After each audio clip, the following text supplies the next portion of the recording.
Hello dear student, study with confidence के YouTube channel में आपका स्वागत है। तो जैसा कि आप लोग थंबनेल में देख रहे हैं, कक्षा 10 हिंदी यूपी बोर्ड एक वीडियो में पूरे 34 अंकों को हम लोग कवर करेंगे। और इसमें जो टॉपिक्स हैं वो टॉपिक है आपका रस है, अलंकार है, छंद है, उपसर्ग है, प्रत्यय है, तत्सम शब्द है, पर्यायवाची शब्द है और संस्कृत व्याकरण से जो प्रश्न आते हैं उनको इसमें क्या किया गया है, समावेशित किया गया है। इस एक वीडियो से आप अपने आने वाले बोर्ड का जो पेपर है उसमें 34 अंक प्राप्त कर सकते हैं। डेफिनेटली यहाँ से ही क्वेश्चन आएगा। और अगर इस वीडियो को देख लेते हैं, 1.5 से 2 घंटे लंबा वीडियो होने वाला है। पूरे कंसंट्रेशन के साथ इस वीडियो को आपको 1 से 2 बार देखना है, आपका पूरा टॉपिक क्लियर हो जाएगा और आप 34 नंबर आसानी से क्या कर सकते हैं, गेन कर सकते हैं। वीडियो को स्टार्ट करने से पहले अभी तक आपने स्टडी विद कॉन्फिडेंस के यूट्यूब चैनल को सब्सक्राइब नहीं किया है तो प्लीज़ सब्सक्राइब कर लीजिए और बगल में जो बेल आइकन बन के आ रहा है उसे भी ऑन कर लीजिए, ताकि जब भी कोई नई वीडियो अपलोड हो तो उसका नोटिफिकेशन आपको तुरंत मिल जाए। तो चलिए आज का वीडियो स्टार्ट करते हैं। तो आज के वीडियो में हम लोग पहले डिस्कस करेंगे रस को। ठीक है, तो रस क्या होता है? तो रस की जो परिभाषा है प्रॉपर, रस का जो अर्थ होता है वो होता है रस का अर्थ आनंद, यानी किसी काव्य को पढ़ने, सुनने अथवा अभिनय। ठीक है, किसी नाटक को देखने से, ठीक है, काव्य को पढ़ने मतलब पाठक, ठीक है, सुनने मतलब श्रोता और अभिनय किसी नाटक को देखने से दर्शक के मन में जो आनंद की अनुभूति होती है उसी को ही हम क्या बोलते हैं, रस बोलते हैं। यानी इसकी प्रॉपर अगर डेफिनेशन लिखनी है तो डेफिनेशन इसकी क्या लिख देंगे हम, किसी काव्य को पढ़ने, सुनने अथवा अभिनय को देखने से पाठक, श्रोता अथवा दर्शक के मन में जो आनंद की प्राप्ति होती है उसे क्या कहते हैं, रस कहते हैं। ठीक है, और रस को काव्य की आत्मा भी कहा जाता है, रस को काव्य की आत्मा भी कहा जाता है। ठीक है, फिर रस के कितने अवयव होते हैं? तो रस के 4 अवयव होते हैं। ठीक है, एक होता है स्थायी भाव, दूसरा होता है विभाव, तीसरा होता है अनुभाव और चौथा होता है आपका संचारी भाव। ठीक है, रस के 4 अंग होते हैं। आपको इतना डीप में नहीं पढ़ना है, आपका जो सिलेबस है उसमें बस 2 रस दिया है आपके पाठ्यक्रम में, तो पेपर आपका काफी नजदीक, तो बस हम लोग मोटी मोटी चीजों को देखेंगे। हमें पहला पढ़ना है हास्य रस। तो प्रश्न आपके पेपर में आ जाता है कि हास्य रस अथवा करुण रस, दोनों साथ में आता है। हास्य रस अथवा करुण रस की परिभाषा लिखिए तथा एक उदाहरण दीजिए। तो दोनों में से कोई आप एक कर सकते हैं और यहाँ आपको डेफिनेशन प्रॉपर दिख रही है मिली हुई। तो जो रस होते हैं वो किससे उत्पन्न होते हैं? तो अस्थायी भाव से उत्पन्न होते हैं। और अस्थायी भाव जो आपका हास्य रस है उसका अस्थायी भाव क्या होता है? तो उसका अस्थायी भाव होता है हास होता है। उसका अस्थायी भाव क्या होता है? हास। अगर परिभाषा पे जाएं तो इसकी परिभाषा क्या होती है? किसी व्यक्ति की विकृत रूप यानी उसके बिगड़े हुए रूप, आकार, वेशभूषा आदि को देखकर हृदय में जो विनोद का भाव उत्पन्न होता है उसी को हम क्या बोलते हैं? हास। और जब ये हास नामक अस्थायी भाव विभाव, अनुभाव और संचारी भाव से संयोग करता है तो किसकी निष्पत्ति होती है? हास्य रस की निष्पत्ति होती है। बस इतना सा आपको डेफिनेशन लिख देना है।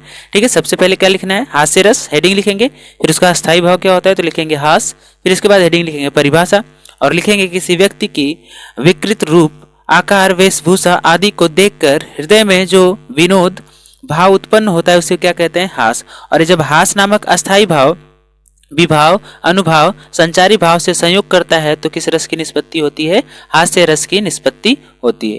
ठीक है, इसके बाद इसका उदाहरण लिखना है। तो उदाहरण आपके सामने दिख रहा है। ठीक है, काफी फेमस उदाहरण है, बार बार यही पूछा जाता है तो इसको भी आप लिख देंगे। विंध्य के बासी उदासी तपोव्रतधारी महाबिनु नारु खारे है, गौतम तियतरी तुलसी सो कथा सुनी भय मुनि बूंद सुखारे हैं, छह शिला सब चंद्रमुखी परसे पद मंजुल कंज तिहारे, किन्हीं भली रघुनायक जू करी कानन को पगु धारे। ये एक ठो आपको उदाहरण याद रख देना है और इसके बाद स्पष्टीकरण इसका देना है। तो यहाँ पर स्पष्टीकरण, तो इसको पढ़ने से आपको क्या आभास हो रहा है? तो इसमें हास्य रस की बात की गई है तो इसका जो अस्थायी भाव होगा आपको क्या लिख देना है? हास लिख देना है। इसके बाद विभाव, विभाव क्या है? तो विंध्य के जो वासी हैं, तपस्वी हैं, उनको क्या बोला गया है? विभाव। उन्हीं के कारण हंसी क्या हो रही है? आ रही है। इसके बाद अनुभाव, तो क्या आ रही है? तो हंसी आ रही है। इसके बाद जो आपका संचारी भाव है, उस संचारी भाव उसमें क्या हो जाएगा? स्मृति हो जाएगी, चपलता हो जाएगी और क्या हो जाएगी? उत्सुकता हो जाएगी। तो लोगों की उत्सुकता को देख करके विंध्य के वासी को बोला जा रहा है क्या? विभाव बोला जा रहा है। हंसना क्या है? अनुभाव। और इसका जो अस्थायी भाव है वो अस्थायी भाव क्या है? आपका हास्य। तो इतना आपको अपने पेपर में क्या कर देना है? लिख देना है और आपको आराम से 2 नंबर मिल जाएगा जहां से आता है आपका रस से प्रश्न। ठीक है, दूसरा जो रस है वो दूसरा रस है आपका करुण रस। ठीक है, दूसरा है करुण रस। तो करुण रस की परिभाषा क्या होती है? इसकी परिभाषा आपको लिख देनी है नॉर्मली कि इसका अस्थायी भाव क्या होता है, शोक। ठीक है, तो परिभाषा क्या हो जाएगी, प्रिय वस्तु या व्यक्ति। ठीक है, आपकी कोई प्रिय वस्तु है या प्रिय व्यक्ति है, उस व्यक्ति का नाश हो जाता है, फिर उसका कोई अनिष्ट हो जाता है, अनिष्ट होने से हृदय में जो क्षोभ होता है उसी को हम क्या बोलते हैं, शोक कहते हैं। ठीक है, हृदय में अगर आपके पास कोई प्रिय वस्तु है, टूट जाती है, नष्ट हो जाती है, तो उससे आपको दुख होता है, क्षोभ होता है आपके मन में, हृदय में, और उसी क्षोभ को हम क्या बोलते हैं, शोक बोलते हैं। और जब यही शोक नामक अस्थायी भाव विभाव, अनुभाव तथा संचारी भाव से संयोग करता है तो किसकी निष्पत्ति होती है, करुण रस की निष्पत्ति होती है। ठीक है, तो परिभाषा आप लिख दीजिएगा कि किसी प्रिय वस्तु व्यक्ति के नाश या अनिष्ट से हृदय में जो क्षोभ उत्पन्न होता है उसे क्या कहते हैं, शोक कहते हैं। और जब यह शोक नामक अस्थायी भाव अनुभाव, विभाव, संचारी भाव से संयोग करता है तो किस रस की निष्पत्ति होती है, करुण रस की निष्पत्ति होती है। उदाहरण आपको लिखना है तो उदाहरण लिख लीजिएगा, मणि खोए भुजंग सी जननी, मणि खोए भुजंग सी जननी, फनसा पटक रही थी शीश, अंधी आज बनाकर मुझको किया न्याय तुमने जगदीश। ठीक है, तो जब श्रवण कुमार की मृत्यु हो जाती है तो उनकी माता के लिए पंक्तियां दी गई हैं, तो यहाँ अपने उनकी माता दुख को व्यक्त कर रही हैं। तो सबसे पहले आपको स्पष्टीकरण में क्या लिख देना, अस्थायी भाव इसका क्या है, शोक है। ठीक है, विभाव भी दो प्रकार के होते हैं, एक आलंबन होता है, एक उद्दीपन होता है। ठीक है, आलंबन मतलब जिस पर आश्रित होता है, आश्रय को बोलते हैं आलंबन, और उद्दीपन मतलब जिसके कारण आपका जो भाव है उत्पन्न हो रहा है उसको क्या बोलते हैं, हम उद्दीपन विभाव बोलते हैं। तो श्रवण क्या है, आलंबन है। ठीक है, श्रवण के कारण दुख हो रहा है, और जो उद्दीपन है जिससे प्रेरित होकर के दुख और बढ़ रहा है वो क्या है, दशरथ की उपस्थिति। इसके बाद अनुभाव क्या है, तो अनुभाव है सिर पटकना, प्रलाप करना, रोना, ये सब क्या है, अनुभाव है। फिर इसके बाद संचारी भाव क्या है, तो संचारी इसमें क्या व्यक्त किया जा रहा है, विषाद व्यक्त किया जा रहा है, दुख व्यक्त किया जा रहा है, स्मृतियों को याद किया जा रहा है, तो ये सब क्या हो जाएंगे, संचारी भाव हो जाएंगे। ठीक है, तो ये दो रस थे आपके सिलेबस में, हास्य रस और करुण रस। आशा करते हैं कि आपको समझ में आया होगा। ठीक है, वीडियो को दोबारा से देख लीजिएगा एक बार, आपका पूरा क्लियर हो जाएगा और परिभाषा भी आपको याद हो जाएगी। जब भी आपको खाली टाइम मिलता है, आपका पेपर 24 मार्च को है, तो 24 मार्च से पहले जब भी आपको टाइम मिलता है, आप अगर कहीं जा रहे हैं तो आप वीडियो को ऑन करके आप इसको सुन सकते हैं, और सुनते समय आप उसको याद भी कर सकते हैं और आपका रिवाइज भी हो जाएगा।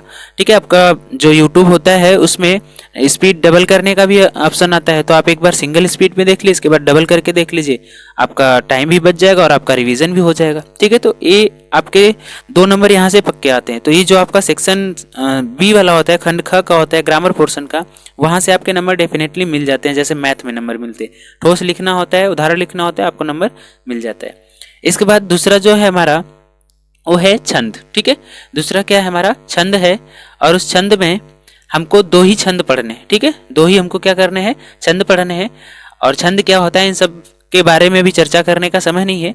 तो जो 2 छंद है उन छंदों में हमें एक पढ़ना है सोरठा और दूसरा पढ़ना है हमको रोला। तो सोरठा क्या होता है, तो इसके जो लक्षण है, इसमें जो होते हैं 4 चरण होते हैं। इसमें कितने चरण होते हैं, 4 चरण। और प्रथम एवं तृतीय चरण में कितनी कितनी मात्राएं होती हैं, 11 मात्राएं होती है। द्वितीय और चतुर्थ चरण में कितनी होती है, 13 मात्राएं होती है। ठीक है, इसमें 4 चरण होते हैं। इसकी परिभाषा लिखिएगा कि सोरठा अथवा रोला की परिभाषा लिखिए तथा एक उदाहरण दीजिए। तो आपको लिखना पड़ेगा, सोरठा लिखेंगे तो लिखेंगे सोरठा, और इसका लक्षण लिखेंगे तो लिखेंगे इसमें 4 चरण होते हैं। इसके प्रथम एवं तृतीय चरण में 11 मात्राएं होती हैं, द्वितीय और चतुर्थ चरण में 13 मात्राएं होती हैं, और ये दोहे का क्या होता है, उल्टा। तो ये मात्राएं क्या होती हैं, तो मात्राओं के लिए आप छंद में आपको बता दिया गया कि जो लघु स्वर हैं उनकी क्या होती है, 1 मात्रा होती है, और जो दीर्घ स्वर है उनकी क्या होती है, 2 मात्रा। तो लघु स्वर के लिए हम इस प्रकार से लिखते हैं, सिंगल पूर्ण विराम, और दीर्घ स्वर के लिए क्या हम बनाते हैं, एस की आकृति बनाते हैं। ठीक है, तो यहाँ देखिए ये दोहे का उल्टा होता है, आपको याद रखना है। पहले और तीसरे चरण में 11 मात्राएं, इसके बाद दूसरे और चौथे चरण में कितनी होती है, 13 मात्राएं होती हैं, और दोहे क्या होता है, उल्टा होता है। अभी देखिए यहाँ पर मात्रा लिखना है, कभी कभी आपको उदाहरण भी दे देता है और पूछ देता है कि इसमें कौन सा छंद है। तो देखिए कैसे छंद को बताएंगे। देखिए यहाँ पर संभव आ गया ना, यहाँ पर क्या आ गया, संभव आ गया। तो ये जो अनुस्वार होता है इसकी 2 मात्रा होती है। जो अनुस्वार होता है इसकी कितनी मात्रा होती है, 2 मात्रा होती है। तो यहाँ पर आपको संभव दिख रहा है, तो संभव के लिए आप कितनी मात्रा लिखेंगे, सफे अंक है तो 2 मात्रा लिखेंगे। ठीक है, इसके बाद व अकेले है तो 1 मात्रा, व अकेले है तो 1 मात्रा। इसके बाद मन में म अकेले है तो एक मात्रा, न अकेले है तो एक मात्रा। यहाँ देखिए क पर बड़ी है और बड़ी के लिए हम क्या लिखेंगे, दो मात्रा दीर्घ। इसके बाद देखिए भ भूल है ना, तो भ पर क्या है, बड़ाऊ का है दो मात्रा, और ल अकेले है तो क्या हो जाएगा, ल। देखिए यहाँ पहला चरण आपका कंप्लीट हो गया, पहला चरण कंप्लीट हो गया। और देखिए इसमें मात्रा कितनी है, 2 1 3, ठीक है, 2 1 3 1 4, फिर इसके बाद 5 6 2 8 और 3 11। तो पहले चरण में कितनी होगी, 11 मात्राएं हो गई। इसके बाद दूसरा चरण, दूसरे चरण में देखिए तो दूसरा चरण सेवा, ठीक है, जो ए होता है ये दीर्घ स्वर होता है, वाह है तो ये भी दीर्घ स्वर होगा, ठीक है, दो मात्रा आ गई। क अकेले है, र पे बड़ी है तो दो मात्रा। इसके बाद क अकेले है, र पर बड़ी है तो दो मात्रा, और ल अकेले है तो यहाँ क पर क्या है, बड़ी की मात्रा है तो इसकी भी हो जाएगी दो मात्रा। तो देखिए यहाँ पर कितना आता है, तो यहाँ देखिए 2 2 4 1 5 2 7 1 8, इसके बाद 8 3 11 और 2 13। तो यहाँ कितना हो गया, 13 मात्रा।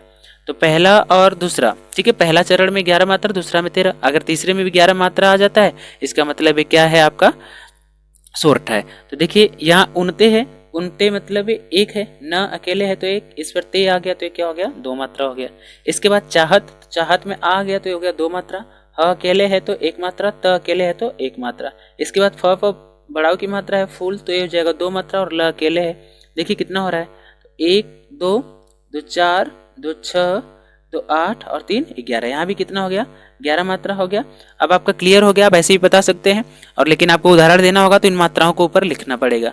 जिन में छोटी है तो एक, फिर इसके बाद न अकेले है तो एक, डारन पे आ की मात्रा है, ड पे तो दो, र अकेले है एक मात्रा, इसके बाद न अकेले है तो एक मात्रा, प अकेले है तो एक मात्रा, ता पर, ठीक है, आधा त का नहीं लिखेंगे, ता पर आ की मात्रा है तो दो, फिर यहाँ एक, और ह पर बड़ी है तो दो की मात्रा। तो यहाँ देखिए जोड़ लीजिए, एक, ठीक है, 2 4 2 6 6, फिर इसके बाद देखिए यहाँ पर 6 और ये है आपका 7 2 9, और फिर इसके बाद यहाँ कितना हो गया आपका 9 और 3 12, ठीक है। एक मात्रा देखिए गड़बड़ हो रही है कहीं, जिन डारन पत्ता, ठीक है, यहाँ देखिए पत्ता है आधा ना, तो प में भी क्या हो गया, हम दीर्घ लिखेंगे, प में भी क्या होंगे, दीर्घ। इसके बाद अगर कोई आधा स्वर आता है तो ये वाला क्या होता है, दीर्घ हो जाता है।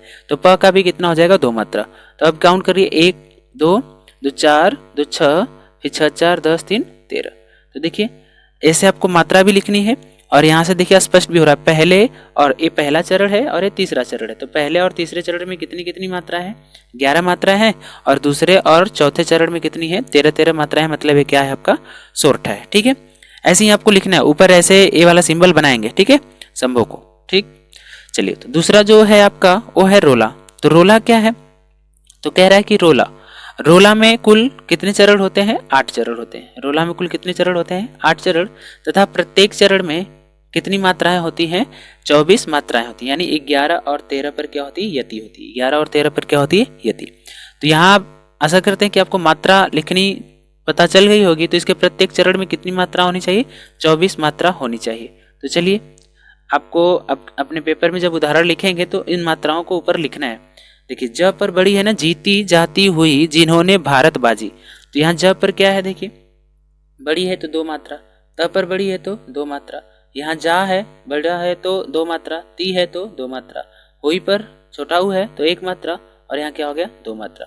अब सब काउंट करिए, फिर यहाँ पूरा लिख लीजिए, फिर इसके बाद काउंट करते हैं। ज है ना, ज पर क्या है, एक मात्रा, ठीक है। इसके बाद हो है तो दो मात्रा, इसके बाद ने है तो दो मात्रा, इसके बाद भारत है, भा है तो दो मात्रा, र है अकेले एक मात्रा, त अकेले है एक मात्रा, बा है दो मात्रा, जी है दो मात्रा। अब काउंट कीजिए, देखिए यहाँ आपका कितना है, 2 2 4, फिर 4 4 8 और 8 3 11, फिर इसके बाद यहाँ 1 3 5, फिर इसके बाद 5 4 9 और 9 4 13। तो 11 और 13 कुल कितना हो गया, 24 मात्रा हो गया। तो पहले चरण में कितनी मात्रा होगी, 24 मात्रा। ऐसे आपको लिख देना है। फिर इसमें देखिए निज, निज में छोटा हु है, छोटी है तो एक लिखेंगे, ज अकेले है तो एक लिखेंगे, बल अकेले है एक लिखेंगे, ल अकेले है एक लिखेंगे, से है ना तो दीर्घ होता है तो एस लिखेंगे, फिर बल एक, फिर एक, फिर यहाँ म पर ए है तो दो और ए एक, ठीक है। फिर इसके बाद वी आधा है, फिर इसके बाद ध एक है, फिर यहाँ मी है बड़ाऊ, सॉरी बड़ी है, फिर मुगल पे म में छोटा हु है तो एक, ग अकेले है, ल अकेले है, कु छोटा हु है, रा है तो दो, और जी है तो दो। काउंट कीजिए, 2 4 6 2 8 8 3 11 11 2 13 13 2 15, 15 3 15 3 18, 18 इसके बाद फिर 18 5 23, 18 5 23। यहाँ देखिए कोई मात्रा गड़बड़ हो रही है, निज बल से यहाँ तो देखिए 11 हो गया, इसमें देखिए 2 2 4, ठीक है 4, फिर 4 3 7, फिर 7 और यहाँ देखिए क पर बढ़ाव होगा, ठीक है क पर क्या होगा बढ़ाव, तो यहाँ हो जाएगा 2 मात्रा, तो हो जाएगा आपका कुराजिक, तो यहाँ भी कितना हो जाएगा 26 मात्रा हो जाएगा। इस प्रकार से आपको काउंट कर लेना है, ठीक है ना, ऐसे सब में लिख देना है, ठीक है। यहाँ 1 1 फिर 2, फिर इसके बाद 2 फिर 2, फिर यहाँ 1 1 1, ठीक है काउंट कर लीजिए 4, फिर इसके बाद देखिए यहाँ 2 होगा, क है ना तो यहाँ क्या होगा 2 होगा, तो ये हो जाएगा आपका 4 4 8 3 11 आ जाएगा। इसी तरीके यहाँ से लिखेंगे 1, फिर के है तो 2, फिर 2 फिर 2, फिर इसके बाद 1 फिर 1 फिर 2 फिर 2, फिर यहाँ कितना लिख देंगे 24 मात्रा। और इसी प्रकार से चौथे चरण में भी लिख देंगे और आपका 2 नंबर आपको आसानी से मिल जाएगा, ठीक है। तो ये छंद पढ़ने थे आपको, और इसके बाद 3 ठो अलंकार पढ़ने हैं, और उनमें अलंकार है आपके अर्थालंकार के जो भेद होते हैं, उसमें पहला आपका है उपमा अलंकार, ठीक है। कह रहे जहाँ किसी वस्तु या व्यक्ति की किसी अन्य व्यक्ति या वस्तु से समान गुणधर्म के आधार पर क्या की जाए, तुलना की जाए, वहाँ क्या होता है उपमा अलंकार। यानी उपमा मतलब क्या होता है तुलना। तो उपमा अलंकार के 4 अंग होते हैं, एक होता है उपमेय, दूसरा होता है उपमान, तीसरा होता है वाचक शब्द, और चौथा क्या होता है साधारण धर्म। मतलब जिसकी तुलना की जाती है, ठीक है, जिसकी तुलना की जाती है उसको क्या बोलते हैं उपमेय बोलते हैं, जिससे तुलना की जाती है उसको क्या बोलते हैं उपमान बोलते हैं, ठीक है। वाचिक शब्द क्या है, वाचिक शब्द जैसे सी सा सम तुल्य जैसा सरिस समान, ये सब क्या होते हैं वाचिक शब्द।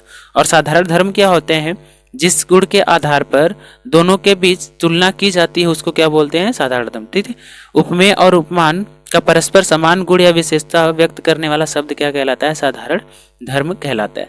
जैसे मुख, मुख चंद्र सा सुंदर है, मुख चंद्र सा क्या है सुंदर है, ठीक है। तो यहाँ जो मुख है इसकी तुलना की जा रही है, ठीक है। तो मुख क्या हो गया आपका उपमेय हो गया। किससे तुलना की जा रही है, चंद्रमा से तुलना की जा रही है, तो चंद्रमा क्या हो गया आपका उपमान, मुख हो गया उपमेय, ठीक है, और मुख हो गया चंद्रमा हो गया उपमान। इसके बाद वाचक शब्द क्या हो गया सी सा से, तो सा आया है। फिर इसके बाद किस आधार पर तुलना की जा रही, तो सुंदरता के आधार पर, तो सुंदर आपका क्या हो जाएगा साधारण धर्म हो जाएगा, ठीक है। जैसे देखिए एक उदाहरण हमने लिखा है और इस उदाहरण को आप याद भी रखेंगे, हाय फूल सी कोमल बच्ची हुई राख की ढेरी रे।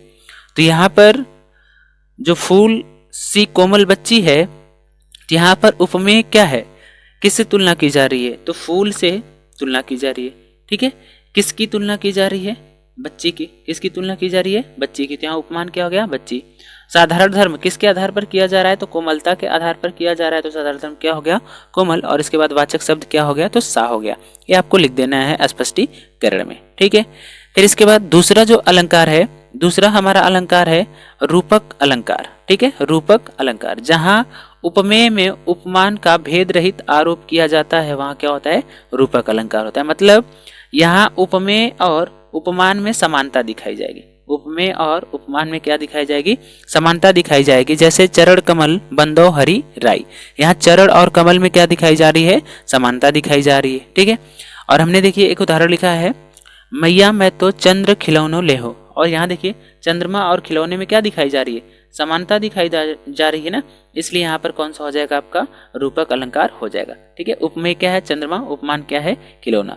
अब देखिए स्पष्टीकरण लिख देंगे, यहाँ चंद्रमा की समानता खिलौने से की गई है इसलिए बताई जा रही है, इसलिए यहाँ क्या है रूपक अलंकार है। या फिर चंद्रमा में, ठीक है, चंद्रमा में खिलौने का अभेद आरोप है इसलिए यहाँ क्या है रूपक अलंकार है, ठीक है। जो भी आप लिख सकते हैं। देखिए कितनी छोटी सी डेफिनेशन हमने लिखी है और इतने में आपको क्लियर हो जाएगा और आपको नंबर भी फुल मिल जाएगा 2 नंबर, ठीक है। इसके बाद दूसरा अलंकार जो है, तीसरा जो अलंकार है वो है उत्प्रेक्षा अलंकार। उत्प्रेक्षा अलंकार क्या होता है, इसमें संभावना प्रकट की जाए, ठीक है। सबसे पहले हमने पढ़ा क्या उपमा अलंकार, इसमें क्या किया जाएगा तुलना किया जाएगा, ठीक है। इसके बाद हमने पढ़ा रूपक अलंकार, ठीक है। रूपक अलंकार, तो रूपक अलंकार में समानता दिखाई जाएगी उपमेय और उपमान में, और इसमें क्या किया जाएगा संभावना प्रकट की जाएगी। उपमेय जो आपका उपमेय है उसमें उपमान की संभावना प्रकट की जाएगी। और इसको पहचानने के लिए आप कुछ शब्द ढूंढेंगे, वाचक शब्द जैसे मनु मानो मनो, जनहु जानो, मनहु मानो, जो कि, ताकि, चूंकि ये सब अगर दिखते हैं तो क्या होगा आपका वहां उत्प्रेक्षा अलंकार होगा। तो सबसे पहले इन तीनों अलंकारों में से दो ठो देगा, और उदाहरण तो आप दो याद कर लेते तभी हो जाते, बाकी तीनों भी याद हो जाएगा। बहुत चीज छोटे और आसान शब्दों में हमने लिखा है। देखिए आपको परिभाषा लिखनी होगी उत्प्रेक्षा अलंकार की, तो क्या हो जाएगा, जहां उपमेय में उपमान की संभावना प्रकट की जाए वहां उत्प्रेक्षा अलंकार होता है। जहां उपमेय में उपमान की संभावना प्रकट की जाए वहां क्या होता है, उत्प्रेक्षा अलंकार होता है। और संभावना प्रकट करने वाले वाचक शब्द क्या होते हैं, तो मनु, मानो, मनो, जनहु, जानो, जा, जो कि, ताकि आदि, ये सब क्या होते हैं, आपके संभावना प्रकट करने वाले शब्द होते हैं। जैसे देखिए एक उदाहरण है बहुत ही फेमस, सोहत ओढ़े पीठ पट श्याम सलोने गात, मनहु नीलमणि सैल पर आतप पर्यो प्रभात। ठीक है, मनहु मतलब मानो, संभावना व्यक्त की जा रही है ना कि सोहत ओढ़े पीठ पट। ठीक है, जब श्री कृष्ण भगवान पीत पट मतलब पीले वस्त्र पहनते हैं, ठीक है, श्याम सलोने गात, तो उनका जो काला शरीर है मानो ऐसा हो रहा है कि जो नीलमणि शैल है, पर्वत है, उस पर सूर्य क्या हो जा रहा है, उदित हो जा रहा है। तो संभावना प्रकट की जा रही है कि नहीं। ठीक है, आपको ऐसे लिख देना, यहाँ पीला वस्त्र धारण किए हुए श्री कृष्ण जो कि उपमेय है, प्रातःकालीन धूप से शोभित नीलमणि शैल की संभावना प्रकट की गई है, इसलिए यहाँ पर क्या है, रूपक अलंकार है। तो अभी तक हमने कितना कवर कर लिया, 6 नंबर कवर कर लिया। ठीक है, 2 नंबर रस से, 2 नंबर छंद से, और 2 नंबर कहाँ से, अलंकार से। ठीक है, इन 20 मिनट में हमने आसानी से 6 नंबर गेन कर लिए। इसके बाद बाकी के जो आगे पढ़ना है हमको, उसमें पढ़ना है हमको उपसर्ग, प्रत्यय, ठीक है, समास पढ़ना है, इसके बाद तत्सम शब्द पढ़ना है, और इसके बाद क्या पढ़ना है, पर्यायवाची शब्द पढ़ना है। वहां से कुल मिलाकर हमारे, जैसे देखिए उपसर्ग से जो आएंगे 3 नंबर, ठीक है, 3 उपसर्गों से आपको शब्द बनाने होंगे एक एक। फिर इसके बाद प्रत्यय से आएंगे 2 नंबर, ठीक है, 2 प्रत्ययों से एक एक शब्द बनाने होंगे। इसके बाद समास से 2 नंबर आएगा, 2 समास आएंगे। इसके बाद 2 नंबर तत्सम से आएगा, और इसके बाद 2 नंबर पर्यायवाची से आएगा। तो अब आगे की जो वीडियोस होंगे, आगे का जो हम डिस्कस करेंगे, उसमें हम उपसर्ग डिस्कस करेंगे, प्रत्यय डिस्कस करेंगे, इसके बाद समास डिस्कस करेंगे, इसके बाद तत्सम, और इसके बाद फिर क्या डिस्कस करेंगे, पर्यायवाची। तो यहाँ देख लीजिए 3, 2, 5, 2, 7, 2, 9, 2, 11। तो 11 नंबर अभी हम आगे डिस्कस करने वाले। ठीक है, 6 नंबर हमारा कवर हो गया।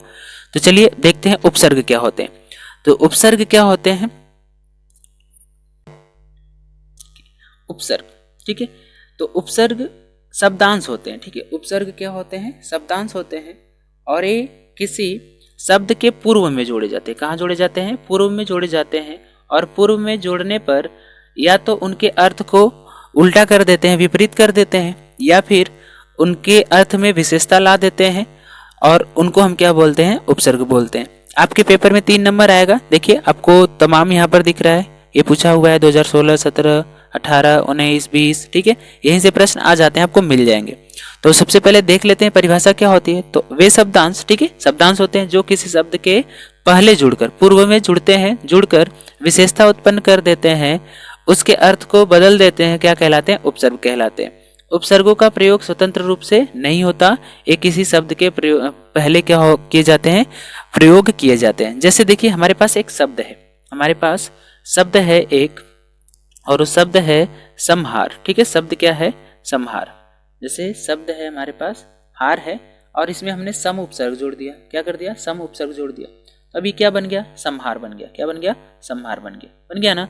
तो अगर हार शब्द नहीं होता तो सम क्या रहता, निरर्थक रहता है, मतलब ये स्वतंत्र रूप से प्रयुक्त नहीं हो सकता। ठीक है, इसके बाद आपके पास शब्द है गम। गम से पहले आपने दुर उपसर्ग लगा दिया, तो शब्द क्या बन गया, दुर्गम बन गया। ठीक है, शब्द क्या बन गया, दुर्गम बन गया।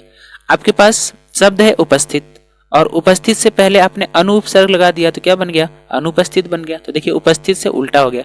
तो अर्थ में विशेषता भी ला देते हैं, फिर उसके अर्थ को उल्टा भी कर देते हैं, उनको हम क्या बोलते हैं, उपसर्ग बोलते हैं। तो देखिए कुछ उपसर्ग दिए हुए हैं और उनसे शब्द भी बनाया हुआ है। आपके पेपर में जो प्रश्न आएगा 4-5 ठो उपसर्गों के नाम दे देगा, बोलेगा कि एक प्रत्येक से एक एक शब्द बनाइए। तो पहला जो आपका उपसर्ग है अ है। ठीक है, अ उपसर्ग से बने शब्द।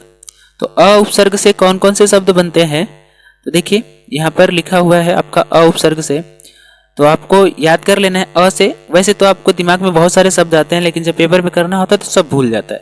तो एक बार इसको देखे रहेंगे तो सभी आ जाएगा। जैसे उपसर्ग आपका अ है, अ से कौन कौन शब्द बन सकता है? अनाथ, ठीक है। विश्वास में अ जोड़ दिया तो क्या बन जाएगा? अविश्वास। सुविधा में अ जोड़ देंगे तो क्या हो जाएगा? असुविधा। धर्म में अ जोड़ देंगे तो क्या हो जाएगा? अधर्म हो जाएगा। चेतन में अ जोड़ देंगे तो क्या हो जाएगा? अचेतन हो जाएगा। सभ्य, ठीक है, सभ्य है, सभ्य में अ जोड़ देंगे तो क्या हो जाएगा? असभ्य हो जाएगा, ठीक है ना। तो अ से आप इतने बना सकते हैं और पेपर में देखिए पूछा भी हुआ है। दूसरा इसके बाद है आपके पास अति। अति से क्या हो जाएगा? क्रम में जोड़ देंगे तो अतिक्रम हो जाएगा। क्रमण, ठीक है, तो अतिक्रमण हो जाएगा। काल में जोड़ दिया अतिकाल हो गया। वृष्टि में जोड़ दिया क्या हो गया? अतिवृष्टि हो गया। इसके बाद आपके पास अप है, अप से व्यय में जोड़ दिया तो अपव्यय हो गया। मान में जोड़ दिया तो अपमान हो गया। कार में जोड़ दिया तो अपकार हो गया। वाद में जोड़ दिया तो अपवाद हो गया, ठीक है। राध में जोड़ दिया तो अपराध हो गया। शब्द में जोड़ दिया तो क्या बन गया? अपशब्द बन गया। शब्द में जोड़ दिया तो क्या बन गया? अपशब्द, ठीक है। इसके बाद अनु है, उपस्थित में जोड़ दिया तो क्या बन गया? अनुपस्थित। राग में अनु उपसर्ग जोड़ दिया तो अनुराग।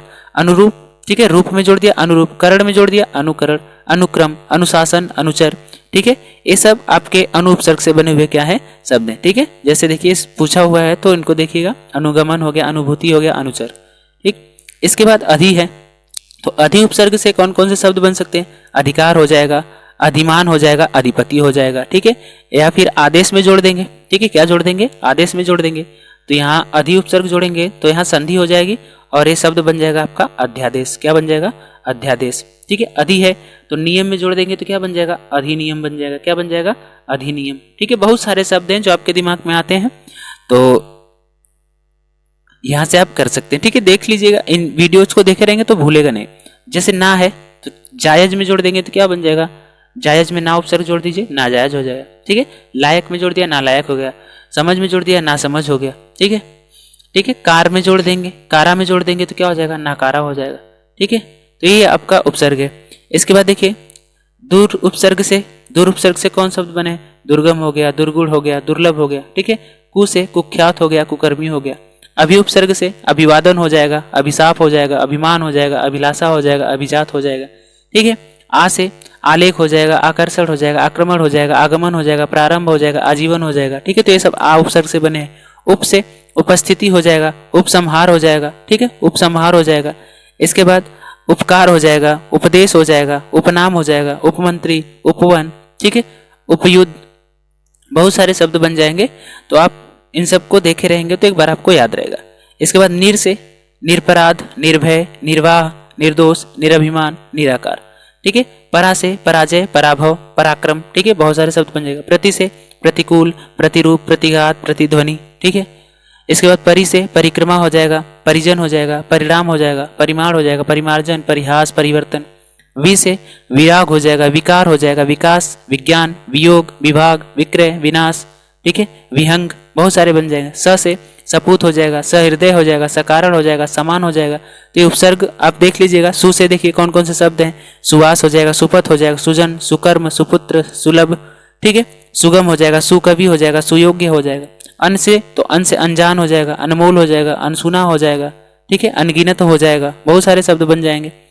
इसके बाद सह से तो सह से सहचर हो जाएगा, सहपाठी हो जाएगा, सहयोग हो जाएगा, सहमत हो जाएगा, सहयोगी हो जाएगा, सहकर हो जाएगा ना, बहुत सारे शब्द बन जाएगा। इसके बाद देखिए और कुछ उपसर्ग है जो आपके पेपर में पूछे हुए हैं। देखिए यहाँ उपसर्ग है अवि, तो अवि से बन जाएगा शब्द आपका अविकार। सहा से सहानुभूति बन जाएगा। प्र से प्रभाव, प्रबल, प्रचंड, प्रमुख, प्रहार। इसके बाद अध से अधमरा हो जाएगा, अधकचरा हो जाएगा ना। बे से बेफिक्र, बेजान, बेरहम, बेवफा, ठीक है। अव से अवतार हो जाएगा, अवगुण हो जाएगा, अवसान हो जाएगा, अवनति हो जाएगा। तो ये उपसर्ग है। यहाँ से आपके 3 नंबर आएंगे, ठीक है, 3 नंबर आपको मिलेंगे। इसको एक बार देख लेंगे दोबारा से तो आपके 3 नंबर यहाँ से क्या हो जाएंगे? फिक्स। तो जो दूसरा जो है वो है टॉपिक आपका प्रत्यय। तो प्रत्यय क्या होता है? प्रत्यय शब्द के पीछे लगाया जाता है। प्रत्यय क्या होते हैं? पीछे लगाए जाते हैं, अनुलग्नक होते हैं। और प्रत्यय 2 तरीके के होते हैं। प्रत्यय कितने तरीके के होते हैं? 2। एक होता है कृत, दूसरा होता है तद्धित। कृत किससे लगता है? क्रिया से लगता है। कृत किससे लगता है? क्रिया से। और तद्धित किससे लगता है? शब्दों से लगता है। तद्धित किससे लगता है? शब्दों से। जैसे क्रिया में आ गया आपका पढ़ना। क्रिया में आपका क्या आ गया? पढ़ना। अब पढ़ना में आपने आई प्रत्यय जोड़ दिया। क्या जोड़ दिया? आई प्रत्यय। तो क्रिया थी ना। अब जैसे ही इसमें आई प्रत्यय जोड़ा तो शब्द क्या बन गया? पढ़ाई। शब्द क्या बन गया? पढ़ाई। ठीक है ना। तो एक क्रिया में जोड़ा गया प्रत्यय ना, तो जो आई प्रत्यय क्या हो जाएगा? कृत प्रत्यय हो जाएगा। तो इतना डीपली हमको नहीं पढ़ना है, तो बता दे रहे हैं। ठीक है, जैसे पढ़ना क्रिया था, इसमें आई प्रत्यय जोड़ा तो क्या हो गया? पढ़ाई हो गया। लिखना में जोड़ेंगे तो लिखाई हो जाएगा। ठीक है, इसी के फिर इसके बाद शब्दों के साथ जिन प्रत्यय का प्रयोग करते हैं उसको क्या बोलते हैं? तद्धित प्रत्यय बोलते हैं। जैसे आपके पास हो गया सुंदर। ठीक है, आपके पास आ गया शब्द क्या है? सुंदर है। ये कोई क्रिया नहीं है, सुंदर है। अब इसमें ता प्रत्यय जोड़ दिया तो क्या हो गया? सुंदरता हो गया। ठीक है, तो ये किसका उदाहरण हो जाएगा? तो तद्धित प्रत्यय का हो जाएगा। इतना आपको डीपली नहीं पढ़ना है, आपको बस प्रत्यय दिए जाएंगे, उनसे शब्द बनाने होंगे। तो देख लीजिए इसको भी, कैसे कैसे प्रश्न आते हैं, कौन कौन सा प्रत्यय पूछा हुआ है। जैसे देखिए यहाँ पर आपसे पूछा हुआ है आई प्रत्यय से शब्द बनाइए। ठीक है, तो आई प्रत्यय से शब्द बनाएंगे, कठिनाई हो जाएगा, कठिन में जोड़ेंगे। भलाई, ठीक है, भराई, पढ़ाई, लिखाई, हंसाई, ये सब क्या हो जाएंगे आपके? ये सब आपके हो जाएंगे आई प्रत्यय से। वट तो बनावट हो जाएगा, सजावट हो जाएगा, लिखावट हो जाएगा ना, ये सब वट प्रत्यय से हो जाएंगे। हट प्रत्यय से गर्माहट हो जाएगा, घबराहट हो जाएगा, जगमगाहट हो जाएगा, गड़गड़ाहट हो जाएगा। ठीक है, आप इसमें चाहे तो आहट प्रत्यय भी जोड़ेंगे। ठीक है, आहट प्रत्यय भी होता है, हट प्रत्यय भी होता है। आहट से बोलेगा तभी उदाहरण कर सकते हैं, गर्माहट, घबराहट, जगमाहट, ठीक है, गड़गड़ाहट, सब में आहट प्रत्यय भी आ रहा है, हट प्रत्यय दोनों होता है। ठीक है ना। इसके बाद ता, महान से महानता, कवि से कविता, सुंदर से सुंदरता, गुरु से गुरुता, लघु से लघुता। ठीक है, फिर पन से बचपन हो गया, भोलापन हो गया ना, पागलपन हो गया, बालकपन हो गया, ये सब पन प्रत्यय से बन गए। एक गिने चुने हैं जो आपके पेपर में रिपीट होते हैं, और आपको दो ही प्रत्ययों से बनाना होगा, सब तो 2 नंबर मिल जाएगा। त्व है तो महत्व हो जाएगा, ममत्व हो गया, कवित्व हो गया, प्रभुत्व हो गया, गुरुत्व हो गया, सतीत्व हो गया ना, ये सब क्या होंगे? त्व प्रत्यय से। इसके बाद वाह आ गया तो पहनावा, दिखावा, चढ़ावा, लड़ावा ना, भिड़ावा, ये सब क्या हो जाएंगे आपके? वाह प्रत्यय से। वान तो बलवान हो गया, पहलवान हो गया, गाड़ीवान हो गया ना। इसके बाद ई है तो देव में जोड़ा दैवीय, ईश्वर में जोड़ा ईश्वरीय, पर्वत में जोड़ा पर्वतीय। मान में अप में जोड़ा मान तो अपमान, सम में जोड़ा तो सम्मान, गति में जोड़ा तो गतिमान। इक है तो दिन से दैनिक, ठीक है, मौलिक, दैहिक। वैया तो गवैया, ठीक है, सवैया, खेवैया। औती आ गया, फिरौती आ गया, कठौती आ गया, छिनौती आ गया, ये सब आपके क्या है? प्रत्यय थे। ठीक है, तो यहाँ से भी प्रश्न आते हैं 2 नंबर के। फिर तीसरा जो है आपका वो है समास। ठीक है, तीसरा जो टॉपिक है वो क्या है? समास। तो समास क्या होता है? समास का अर्थ होता है संक्षेपीकरण। समास का अर्थ क्या होता है? संक्षेपीकरण। 2 या 2 से अधिक शब्दों के बीच के विभक्ति चिन्हों का लोप करके जो संक्षिप्त शब्द बनता है उसको हम क्या बोलते हैं? समासिक पद बोलते हैं, और इस प्रक्रिया को क्या बोलते हैं? हम समास बोलते हैं। तो समास तो वैसे 6 प्रकार के होते हैं। समास कितने प्रकार के होते हैं? 6 प्रकार के होते हैं, और उनके नाम है अव्ययी भाव समास। ठीक है, अव्ययी भाव समास। ठीक है, दूसरा द्वंद्व समास, कर्मधारय समास। ठीक है, कर्मधारय समास। इसके बाद द्विगु समास, द्विगु समास। ठीक है, बहुब्रीहि समास, बहुब्रीहि समास। इसके बाद तत्पुरुष समास। ये 6 प्रकार के समास होते हैं। लेकिन हमारे सिलेबस में, कक्षा 10 के सिलेबस में क्या क्या पढ़ना है हमको? द्वंद्व समास पढ़ना है, कर्मधारय समास पढ़ना है, इसके बाद द्विगु समास पढ़ना है, और क्या पढ़ना है? बहुब्रीहि समास। इन 4 समास को पढ़ना है, और यहाँ से भी 2 नंबर के क्वेश्चन आपके पेपर में आते हैं। ठीक है, समास का विग्रह करने के लिए दे देगा, या फिर विग्रह दे देगा, सामासिक पद पूछ देगा, या फिर शब्द दे देगा और उसमें समास का नाम पूछ देगा। तो इस प्रकार से प्रश्न बन जाते हैं। तो 6 ठो हमको पढ़ना है। ठीक है, तो पहले हम स्टार्ट करते हैं कर्मधारय समास से। कर्मधारय समास में देखिए, पूर्व पद क्या होता है? विशेषण होता है, और दूसरा पद क्या होता है? विशेष्य होता है। ठीक है ना। विशेषण क्या होता है? ठीक है, वे शब्द जो किसी संज्ञा सर्वनाम की विशेषता बताते हैं उसको क्या बोलते हैं? विशेषण बोलते हैं। ठीक है, और जिसकी विशेषता बताई जाती है उसको क्या बोलते हैं? विशेष्य बोलते हैं। ठीक है, संज्ञा सर्वनाम क्या हो सकते हैं? विशेष्य। और इसमें उपमेय तथा उपमान होते हैं। ठीक है, एक पद उपमेय होता है, दूसरा क्या होता है? उपमान होता है। तो जैसे देखिए यहाँ दिया है आपको समास, पूछा है कृष्ण सर्प का विग्रह क्या होगा? तो कृष्ण सर्प का विग्रह क्या होगा? काला है जो सर्प, या कृष्ण है जो सर्प। ये 2017 में पूछा हुआ है। ठीक है, कृष्ण है जो सर्प। कृष्ण सर्प में कौन सा समास? ऐसे भी पूछ सकता है। तो कौन सा समास है? कर्मधारय समास है। इसके बाद पूछ रहा है नील गगन, तो नील है, नीला है जो गगन, नीला है जो गगन। ठीक है, अधपका, आधा है जो पका। प्रधानाध्यापक, प्रधान है जो अध्यापक। परमानंद, परम है जो आनंद। ठीक है, इसका जब विग्रह करेंगे तो है जो आएगा, या फिर रूपी आता है ना, है जो या फिर रूपी आता है। इसके बाद श्वेत कमल, ठीक है, श्वेत है जो कमल, नील पुष्प, नीला है जो पुष्प, ठीक है, जहां भी आएगा वहां कौन सा हो जाएगा आपका कर्मधारय समास हो जाएगा, ठीक है। सत पुरुष, सत है जो पुरुष, सज्जन है जो पुरुष, नीलमणि, नीली है जो मणि, ठीक। इसके बाद कुछ दिया है इधर देखिए, पूछा हुआ है महावीर, महान है जो वीर, नीलकमल, नीला है जो कमल, महात्मा, महान है जो आत्मा, ठीक है, महादेव, महान है जो देव, कुबुद्धि, बुरी है जिसकी बुद्धि, श्वेत वस्त्र, श्वेत है जो वस्त्र, ठीक है, शुभ, शुभ कर्म, शुभ है जो कर्म, स्वर्ण कलश, स्वर्ण का है जो कलश, ठीक है। तो इन सब में क्या है आपका कर्मधारय समास है। और दूसरा है उपमेय और उपमान, उपमेय और उपमान, घन श्याम, ठीक है, श्याम, घन श्याम, ठीक है, बादल किसके समान है, श्याम के समान है, तो घन के समान श्याम। कमल नयन, कमल के समान नयन, कर कमल, ठीक है, कर कमल, कमल के समान कर हाथ, कनक लता, कनक रूपी लता या कनक के समान लता लिख सकते हैं। मृग लोचन, मृग रूपी लोचन या फिर मृग के समान लोचन। चरण कमल, कमल के समान चरण। मुख चंद्र, ठीक है, चंद्रमा के समान मुख। विद्याधन, विद्या रूपी धन, ठीक है, नरसिंह, नर रूपी सिंह। क्रोधाग्नि, क्रोध रूपी अग्नि। वचनामृत, वचन रूपी अमृत। चंद्रवदन, चंद्रमा के समान वदन। तो जहां भी आपको ये शब्द मिलेंगे उसमें आपसे पूछ सकता है कि कौन सा समास है, तो विग्रह अगर दिया है तभी बता लेंगे, है जो दिखेगा तो बता लेंगे, और इसके बाद के समान दिखेगा या फिर रूपी दिखेगा तो वहां कौन सा होगा कर्मधारय। बाकी इन सबको एक बार आप देखेंगे दोबारा से तो आपके जहन में बैठ जाएगा कि इनका विग्रह क्या होगा और इनमें कौन से समास हैं, ठीक है। चलिए अगला जो हमारा समास है वो द्विगु समास है, ठीक है। इसमें जो उत्तर पद प्रधान होता है द्विगु समास में और पूर्व पद क्या होता है संख्यावाची। तो आपको संख्या ढूंढना है, अगर संख्या दिख रही है मतलब वो क्या है आपका द्विगु समास है। और इसके लिए हम समूह जोड़ते हैं, समाहार जोड़ते हैं।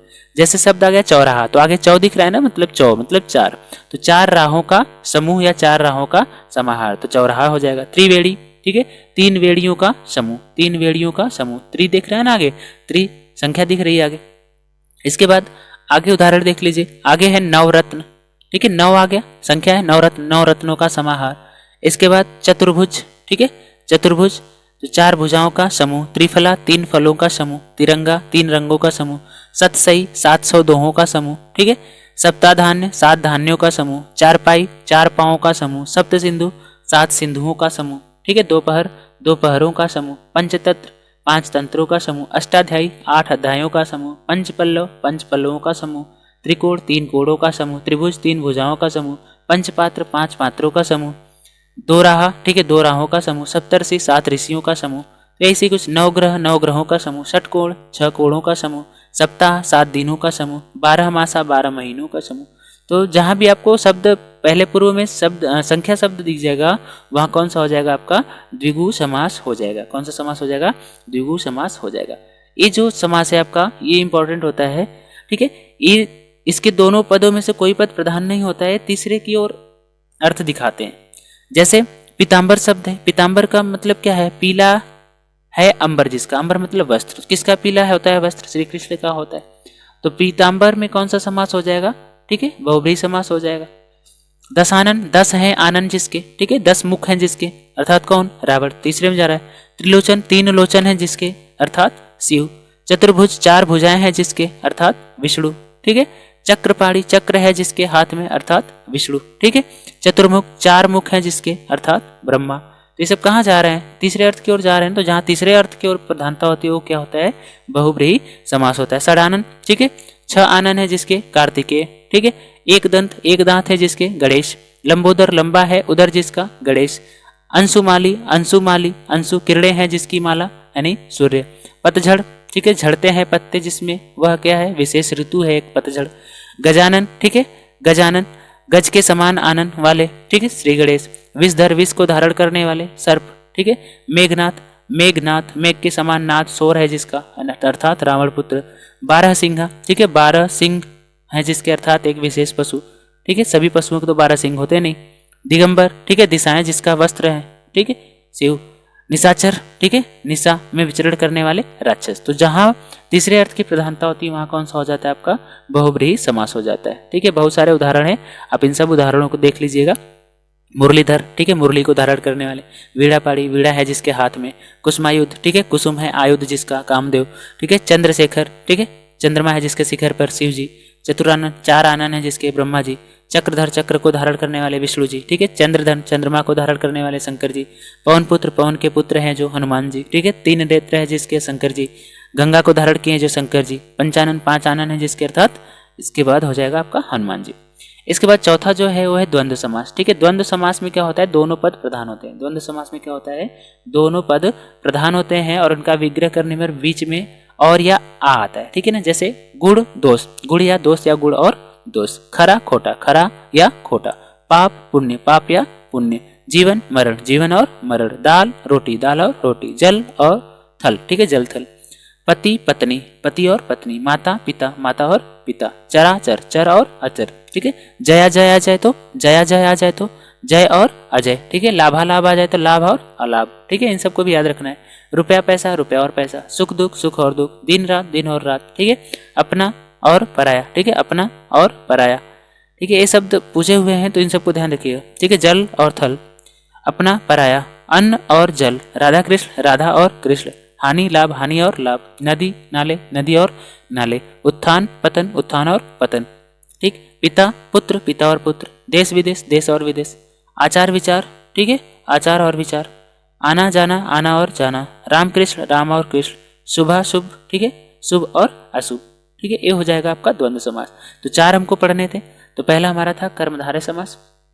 कर्मधारय समास विशेषण विशेष्य था, ठीक है। विग्रह करने पर क्या आ रहा था, है जो, विग्रह करने पर क्या आ रहा था, है जो, ठीक है। दूसरा आपका था, हमने पढ़ा द्विगु समास। द्विगु समास में पूर्व पद क्या था, संख्यावाची था। जैसे चौराहा आ गया तो पूर्व पद क्या है, संख्यावाची। त्रिकोण आ गया तो पूर्व पद क्या है, संख्यावाची, ठीक है। और इसका विग्रह करते समय समूह या समाहार, जैसे त्रिकोण का करेंगे तो क्या हो जाएगा, 3 कोणों का समूह। सप्त सिंधु का करेंगे तो सप्त सिंधुओं का समूह, 7 समुद्रों का समूह। फिर इसके बाद तीसरा था बहुब्रीहि। तो बहुब्रीहि में तीसरे अर्थ की प्रधानता हो रही थी, जैसे गजानन, गजानन, ठीक है, गजानन, ठीक है। गज के समान आनंद मुख्य है जिसके अर्थात श्री गणेश, ठीक है। तो इसमें क्या हो गया आपका बहुब्रीहि।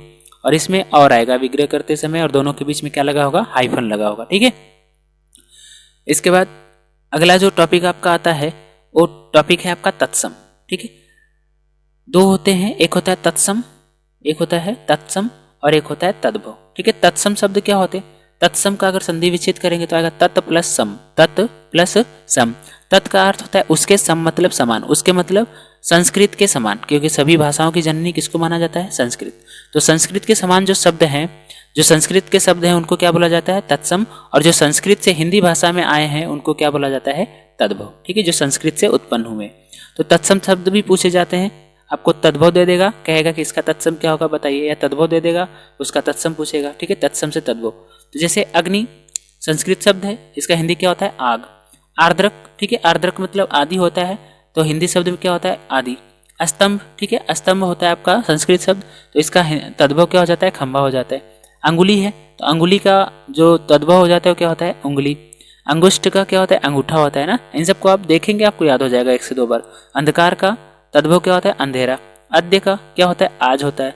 अक्षी का क्या होता है, आँख। अक्षी का ठीक है संस्कृत शब्द है अक्षी, और इसका जो तद्भव होता है वो क्या होता है, आँख होता है। अमावस्या का क्या होता है, अमावस, ठीक है। ग्रीवा का क्या होता है, गर्दन होता है, ठीक है।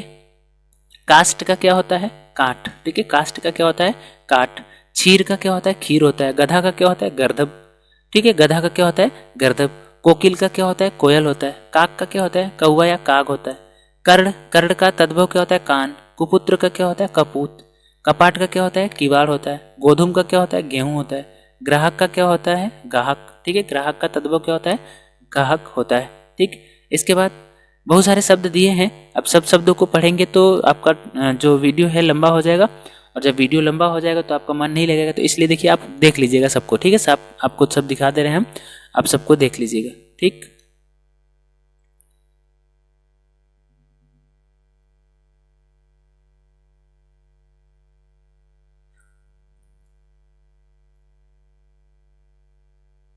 इसके बाद देखिए इधर भी है कुछ, इनको भी देख लीजिएगा। गृह है, मनुष्य है, पार्वती है, क्लेश है, ग्राम है, घृत है, चंद्र है, चैत्र है, चर्म है, चंद्रिका है, ऊपरी है, चड़क है, चतुष्पथ है, चर्मकार है, छत्र है, छिद्र है, जम्बू है, जंघा है, ज्येष्ठ है, त्वरित, ताम्र है, तड़ाग है, दसम, दंड, कपोत, दंत, घट, मृत्यु, बाहु, प्रहेलिका, फाल्गुन, भागिनी, बधिर, भक्त, भातृ, भ्रू, भ्रमर, मातुल, मुष्टि, मस्तक, भिक्षा, इन सब के तद्भव और तत्सम आपसे पूछे जाते हैं परीक्षाओं में 2 नंबर के। तो यहाँ से इनको भी आप देखिएगा, आपके 2 नंबर आपको आसानी से मिल जाएंगे। कुछ शब्द यहाँ पर दिए हुए हैं, देखिए, ठीक है। हस्ती है, वृषभ है, वणिक है, मिष्ठान है, श्रावण है, नक्षत्र है, कार्तिक है, जीर्ण है, निर्गुण है, उच्चारण है, वृश्चिक, दुग्ध है, बिल्व है, प्रस्तर है, कंकड़ है, कृपा है, पुरुषार्थ है, गुड़ी है, सर्प है, दर्शन है, कुंजिका है, पुष्प है, धर्म है, स्नेह है, गात्र है, अक्षर है, अश्रु है, सांप है, मुख्य है, चरण है, कदली है, बरन है, मातृ है, लक्ष्मण है, कीर्ति है, ठीक है। ये शब्द पूछे हुए हैं, तो इन सबको आप देखेंगे। इसके बाद 2 नंबर का आता है आपका पर्यायवाची। 2 नंबर का क्या आता है? पर्यायवाची। पर्यायवाची मतलब दोनों के अर्थ क्या हो? समान हो। दोनों के अर्थ क्या हो? समान। तो देख लेते हैं पर्यायवाची में जो जो पूछे हुए हैं उनको देख लेते हैं और बाकी सबको आप देखेंगे। जैसे आपसे पूछा हुआ है परीक्षाओं में, अग्नि का बहुत जोरों से पूछता है, तो अग्नि के 2 पर्यायवाची लिखने के लिए दे देगा, ठीक है, 2 नंबर का। तो अग्नि का पर्यायवाची क्या होता है? अग्नि को अनल भी बोलते हैं, पावक भी बोलते हैं, ज्वाला भी बोलते हैं, वन्ही भी बोलते हैं, ठीक है, आग भी बोलते हैं, वैश्वानर भी बोलते हैं, ठीक है, वैश्वानर भी बोलते हैं, हुतासन भी बोलते हैं, ठीक है, हुतासन भी बोलते हैं। तो इन सब याद रखेंगे। इसके बाद अतिथि। अतिथि क्या होता है? आगंतुक होते हैं, मेहमान होते हैं, पाहुना होते हैं, अभ्यागत होते हैं, ठीक है। अंधकार। अंधकार का तिमिर होता है, तम होता है, अंधेरा होता है, तमिश्र होता है ना, अंधेरा। अश्व। अश्व का क्या होता है? घोटक होता है होता है, वाजी होता है, सैंधव होता है, तुरंग होता है, घोड़ा होता है। ये सब किसके पर्यायवाची है? अश्व के। इसके बाद आँख। आँख का क्या होता है? नेत्र होता है, चक्षु होता है, नयन होता है, दृग होता है, लोचन होता है। आकाश का क्या होता है? नभ, व्योम, अंबर, अनंत, गगन, आसमान। आनंद। आनंद का क्या होता है? खुशी होती है, प्रसन्नता होता है, हर्ष, उल्लास। इसके बाद इंद्र का क्या है? तो देवेंद्र होता है, सुरेश होता है, सुरेंद्र होता है, देवेश होता है, देवराज होता है, ठीक है। तो इन सबको आप याद रखेंगे, ठीक है। दोबारा से वीडियो को देखेंगे, 1 से 2 बार देखेंगे और अपने से बोलना भी है आपको। बोलेंगे तो याद हो जाएगा आपको जल्दी। देखिए यहाँ से डेफिनेटली आपको क्वेश्चन देखने को मिल जाएगा और यही इसी वीडियो से पूरा कंप्लीटली आपको देखने को मिल जाएगा। तो वीडियो को पूरा देखिएगा और अगर वीडियो पसंद आ रहा हो तो वीडियो को लाइक और अभी तक अपने दोस्तों के साथ शेयर नहीं किया तो इसको शेयर भी कर दीजिए, ठीक है। चलिए आगे देखते हैं। आगे भी कुछ शब्द दिए हुए, ठीक है। आगे शब्द आपको दिया हुआ है इच्छा, ठीक है। इच्छा। तो इच्छा का क्या क्या होता है पर्यायवाची? तो इच्छा का अभिलाषा होता है, कामना होता है, लालसा होता है, मनोरथ होता है, चाह होता है, ठीक है, ठीक है। इसके बाद ईश्वर। ईश्वर का क्या होता है? प्रभु, भगवान, परमेश्वर, ईश, अखिलेश, परमात्मा, ठीक है। उन्नति, प्रगति होता है, उत्थान होता है, उन्नयन होता है, उत्कर्ष होता है, विकास होता है। उपवन, उद्यान होता है, बगीचा होता है, वाटिका होता है, कुसुमाकर होता है। कपड़ा का क्या होता है? पट होता है, वस्त्र होता है, वसन होता है, चीर होता है, अंबर होता है। कमल का क्या होता है? देखिए कमल का पूछता है जोरों से, तो कमल के याद रखेंगे। कमल का क्या क्या होता है? तो कमल का होता है आपका जलज, पंकज, वारिज, सरसिज, सरोज, अंबुज, राजीव, अरविंद ना। कामदेव। कामदेव का क्या होता है? अनग होता है, मनोज होता है, मदन होता है, रतिपति होता है, मनमथ होता है, कंदर्प होता है। किरण का याद रखेंगे, अंशु, रश्मि, मरीच का। किनारा, कूल, तट, तीर, पुलिन, कृपा, दया, मेहरबानी, अनुकंपा, अनुग्रह। कोयल का क्या होता है? पीक होता है, वसंत दूत होता है, कोकिल होता है, श्यामा होता है, ठीक है। इसके बाद कोकिला होता है, कृष्ण, केशव होता है, माधव होता है, गोपाल होता है, मोहन होता है, मुरारी होता है, घनश्याम होता है, वासुदेव होता है, खल होता है, दुर्जन होता है, नीच होता है, अधम अधम होता है, ठीक है, खल का। इसके बाद कृष्ण का देखते पूछा जाता है तो कृष्ण का याद रखेंगे, केशव, माधव, गोपाल, मोहन, मुरारी, घनश्याम, वासुदेव, यशोदानंदन, ठीक है। इसके बाद शब्द गणेश। गणेश का भी पूछा जाता है तो इनको याद रखेंगे। गणेश का क्या होता है? गजानन होता है, लंबोदर होता है ना, गणपति, गजबदन, एकदंत, विघ्नेश, विघ्नहर्ता। गंगा का क्या होता है? अलकनंदा होता है, गंगा का भी पूछता है तो इसको याद रखेंगे। गंगा, भागीरथी, अलकनंदा, सुरसरिता, मंदाकिनी, सुरसरी, ठीक। गृह, घर, भवन, आलय, निकेत, सदन। चतुर का क्या होता है? कुशल, योग्य, निपुण, छल, दक्ष, प्रवीर, होशियार। तो चंद्रमा का हिमांशु, सुधांशु, इंदु, सोम, रजनीश, शशि। चांदनी का क्या होता है? ज्योत्सना, चंद्रिका, कौमुदी। तो इन सबको आपको याद रखना है, ठीक है। देखिए यहाँ पर आपको दिया हुआ है पूरा 40-50 ठो, और 40-50 ठो अगर आप पर्यायवाची याद कर लेते हैं तो आप अपने पेपर में अच्छा कर लेंगे, ठीक है। जैसे जल का है, जल का याद कर लेंगे, जंगल का याद कर लेंगे, तलवार का, तारा का, तालाब का, तीर का, दीन का, दुख का, देवता का, दूत का, धन का, धनुष का, नदी का। इन सब का पर्यायवाची आपके सामने दिया हुआ है और इन पर्यायवाची को आपको क्या करना है? याद करना है। और 1 से 2 बार वीडियो, जब भी आपको खाली टाइम मिले तो वीडियो को स्टार्ट कर लीजिए और सुनते रहिए, सुनने से भी याद होता है ना। तो यहाँ से आपको कितने नंबर मिलेंगे? अभी तक हमने कितना डिस्कस किया? 6 और 11, ठीक है, 17 नंबर हमने डिस्कस कर लिया, ठीक है। तो इतने में आप 17 नंबर गेन कर सकते हैं। क्या क्या हमने डिस्कस किया?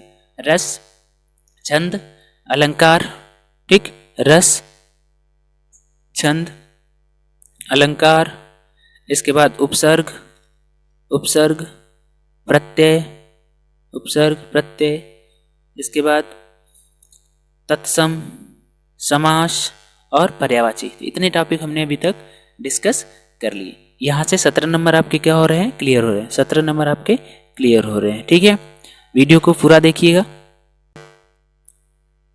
अगला जो सेक्शन बच रहा है वो संस्कृत व्याकरण का है, और संस्कृत व्याकरण में क्या संधि आती है, ठीक है, और वो भी 2 संधि पढ़नी है, यड़ संधि, वृद्धि संधि, परिभाषा, उदाहरण और पहचान। फिर दूसरा पूछता है 2 नंबर का, उसमें शब्द रूप पूछता है, और उसमें भी मेंशन कर दिया संज्ञा में फल का है, मति का है, मधु का है और नदी का है, और सर्वनाम में किसका है? तद का और युष्मत का है। इसके बाद तीसरा जो पूछता है 2 नंबर का, धातु रूप पूछता है, और धातु रूप में लट लकार, लोट लकार, लिट लकार, विधिलिंग और लंग लकार, ये 5 लकार है। और इसमें भी आपको धातुओं का नाम दे दिया, पट का पूछ सकता है, हस का पूछ सकता है, दृश्य का और पच का पूछ सकता है। और 2 नंबर का आपसे सरल वाक्यों का संस्कृत में अनुवाद पूछता है, ठीक है। चलिए देखते हैं तो पहले संधि को, ठीक है, संधि को स्टार्ट कर। देखिए यड़ संधि का जो नियम कहता है, यड़ संधि का नियम कहता है, ठीक है, यड़ संधि का नियम कहता है, यदि ई या ई, ठीक है, ई या ई दोनों बड़ी, उ, ठीक है, उ या उ बड़ा उ, ठीक है, या फिर री या फिर री, री या फिर री के बाद क्या है? असमान स्वर आए। क्या है? असमान स्वर आए। इनके बाद असमान स्वर आए तो ई और ई का क्या हो जाता है? य आधा है, ठीक है। उ और उ का क्या हो जाता है? उ और उ का क्या हो जाता है? व, ये भी आधा है। री का क्या हो जाता है? र, ये भी आधा है। री का क्या हो जाता है? ल, ये भी क्या है? आधा है, ठीक है ना। नियम याद रखिएगा, ई या ई, उ या उ, री या री के बाद असमान, असमान का मतलब इनके जैसे न हो बाकी कोई भी हो, तो ई और ई का क्या हो जाएगा? य हो जाएगा आधा। उ और उ का क्या हो जाएगा? व हो जाएगा आधा। री का क्या हो जाएगा? र हो जाएगा आधा। और री का क्या हो जाएगा? ल हो जाएगा आधा, ठीक है। इतना याद हुआ। अब देखते हैं आगे उदाहरण, ठीक है। उदाहरण देखते हैं। नियम याद हो गया, ई या ई, उ या उ, ई या ई, उ या उ, ठीक है। ई या ई, उ या उ, री अथवा री के बाद असमान स्वर आए तो ई या ई का क्या हो जाएगा? आधा य, ठीक है। उ और उ का क्या हो जाएगा? आधा व। री का क्या हो जाएगा? र आधा। और री का क्या हो जाएगा? ल हो जाएगा आधा, ठीक है। अब एक एक उदाहरण करके देखते हैं सबका। तो जो पहला उदाहरण है, पहला उदाहरण में हम लेते हैं सु प्लस आगत, सु प्लस आगत, ठीक है। ध्यान से समझिएगा। सु से देखिए जब हम उ को अलग कर रहे हैं तो क्या हो जाएगा? सु प्लस उ, ठीक। और इधर देखिए क्या आया हुआ है? आ आया हुआ है। क्या आया हुआ है? आ। तो पीछे क्या बचा? गत। पीछे क्या बचा? गत, ठीक है। अब देखिए उ के बाद असमान स्वर आ गया ना, तो उ का क्या हो जाएगा? व हो जाएगा। उ का क्या हो जाएगा? व। और इसके पीछे क्या है? आ। व के साथ जब ये आएगा तो मात्रा का रूप ले लेगा, और मात्रा के रूप में हम इसको क्या लिख देंगे? वा। इधर आधा सा है ना, तो आधा सा को हम ऐसे लिखते हैं, आधा सा। पीछे क्या था? गत था। पीछे क्या था? गत। तो शब्द क्या बन जाएगा आपका? स्वागत। इधर स बचा था और इधर क्या बचा था? गत। तो शब्द क्या बन जाएगा? स्वागत। क्लियर हुआ? ठीक है, क्लियर हुआ। देखिए पहले सु था, तो सु से हमने उ को अलग किया, तो जब अलग हुआ तो स्वर व्यंजन क्या हो जाएगा? शुद्ध हो जाएगा, और शुद्ध व्यंजन के नीचे हलंत लगा होता है, ठीक है। ये उ हो गया। इसके बाद इस क्या आया? आ। तो उ के बाद जब असमान स्वर आया, ठीक है, उ के बाद जब असमान स्वर आया तो उ का क्या हो गया? व, आधा व। और आधा व में जब आ जुड़ा तो पूरा रूप ले लिया, तो क्या हो गया? वा।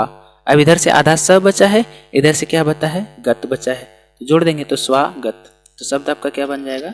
स्वागत। शब्द क्या बन जाएगा? स्वागत, ठीक है। दूसरा उदाहरण देखिए। दूसरा उदाहरण है आपका अति प्लस अल्प। अति प्लस अल्प।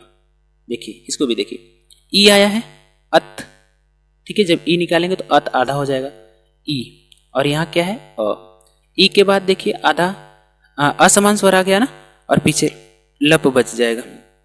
तो ई का क्या हो जाएगा य, और ये अ है, अ आएगा तो इसको पूरा कर देगा क्योंकि इसकी कोई मात्रा नहीं होती। ठीक है, इधर त का आधा रूप ऐसे हो जाएगा, और आगे क्या है त, अत्य हो गया, पीछे क्या बचा है लप। तो शब्द क्या बन जाएगा अत्यल्प। तो अत्यल्प का संधि विच्छेद पूछेगा, संधि का नाम पूछेगा तो आप बता लेंगे कि अत्यल्प में कौन सी संधि है। अत्यल्प में आपकी कौन सी संधि है, यड़ संधि है। ठीक है, दूसरा उदाहरण लेते हैं। दूसरा उदाहरण है जैसे आपका दूसरा उदाहरण में हम ले लेते हैं अधि प्लस आदेश। अधि प्लस आदेश, तो शब्द क्या बन जाएगा भैया बताइए। ध में से मात्रा निकलेगा तो ये हो जाएगा अध्य। ठीक है, अध्य, और पीछे ये आ आया है तो अध्या हो जाएगा, और बचेगा क्या देश। तो बन जाएगा शब्द आपका क्या अध्यादेश। क्या बन जाएगा अध्यादेश। दूसरा उदाहरण लेते हैं जैसे हाँ नी। ठीक है, नी प्लस ऊन, नी प्लस ऊन, यहाँ से ई को निकालेंगे तो आधा बच जाएगा न, और ई का क्या होता है य हो गया, और य में अभी ऊ आएगा तो बड़ाऊ का रूप लेगा। तो शब्द क्या बन जाएगा न्यून। नी प्लस ऊन क्या हो जाएगा न्यून। इसके बाद मधु है, मधु प्लस अरि, मधु प्लस अरि। ऊ के बाद असमान स्वर आ गया ना, तो मध्य, ध आधा हो जाएगा तो मध्य, ऊ का क्या होगा व, और ये आ के इसको पूरा कर देगा तो क्या हो जाएगा शब्द मध्वरी। शब्द क्या हो जाएगा मध्वरी।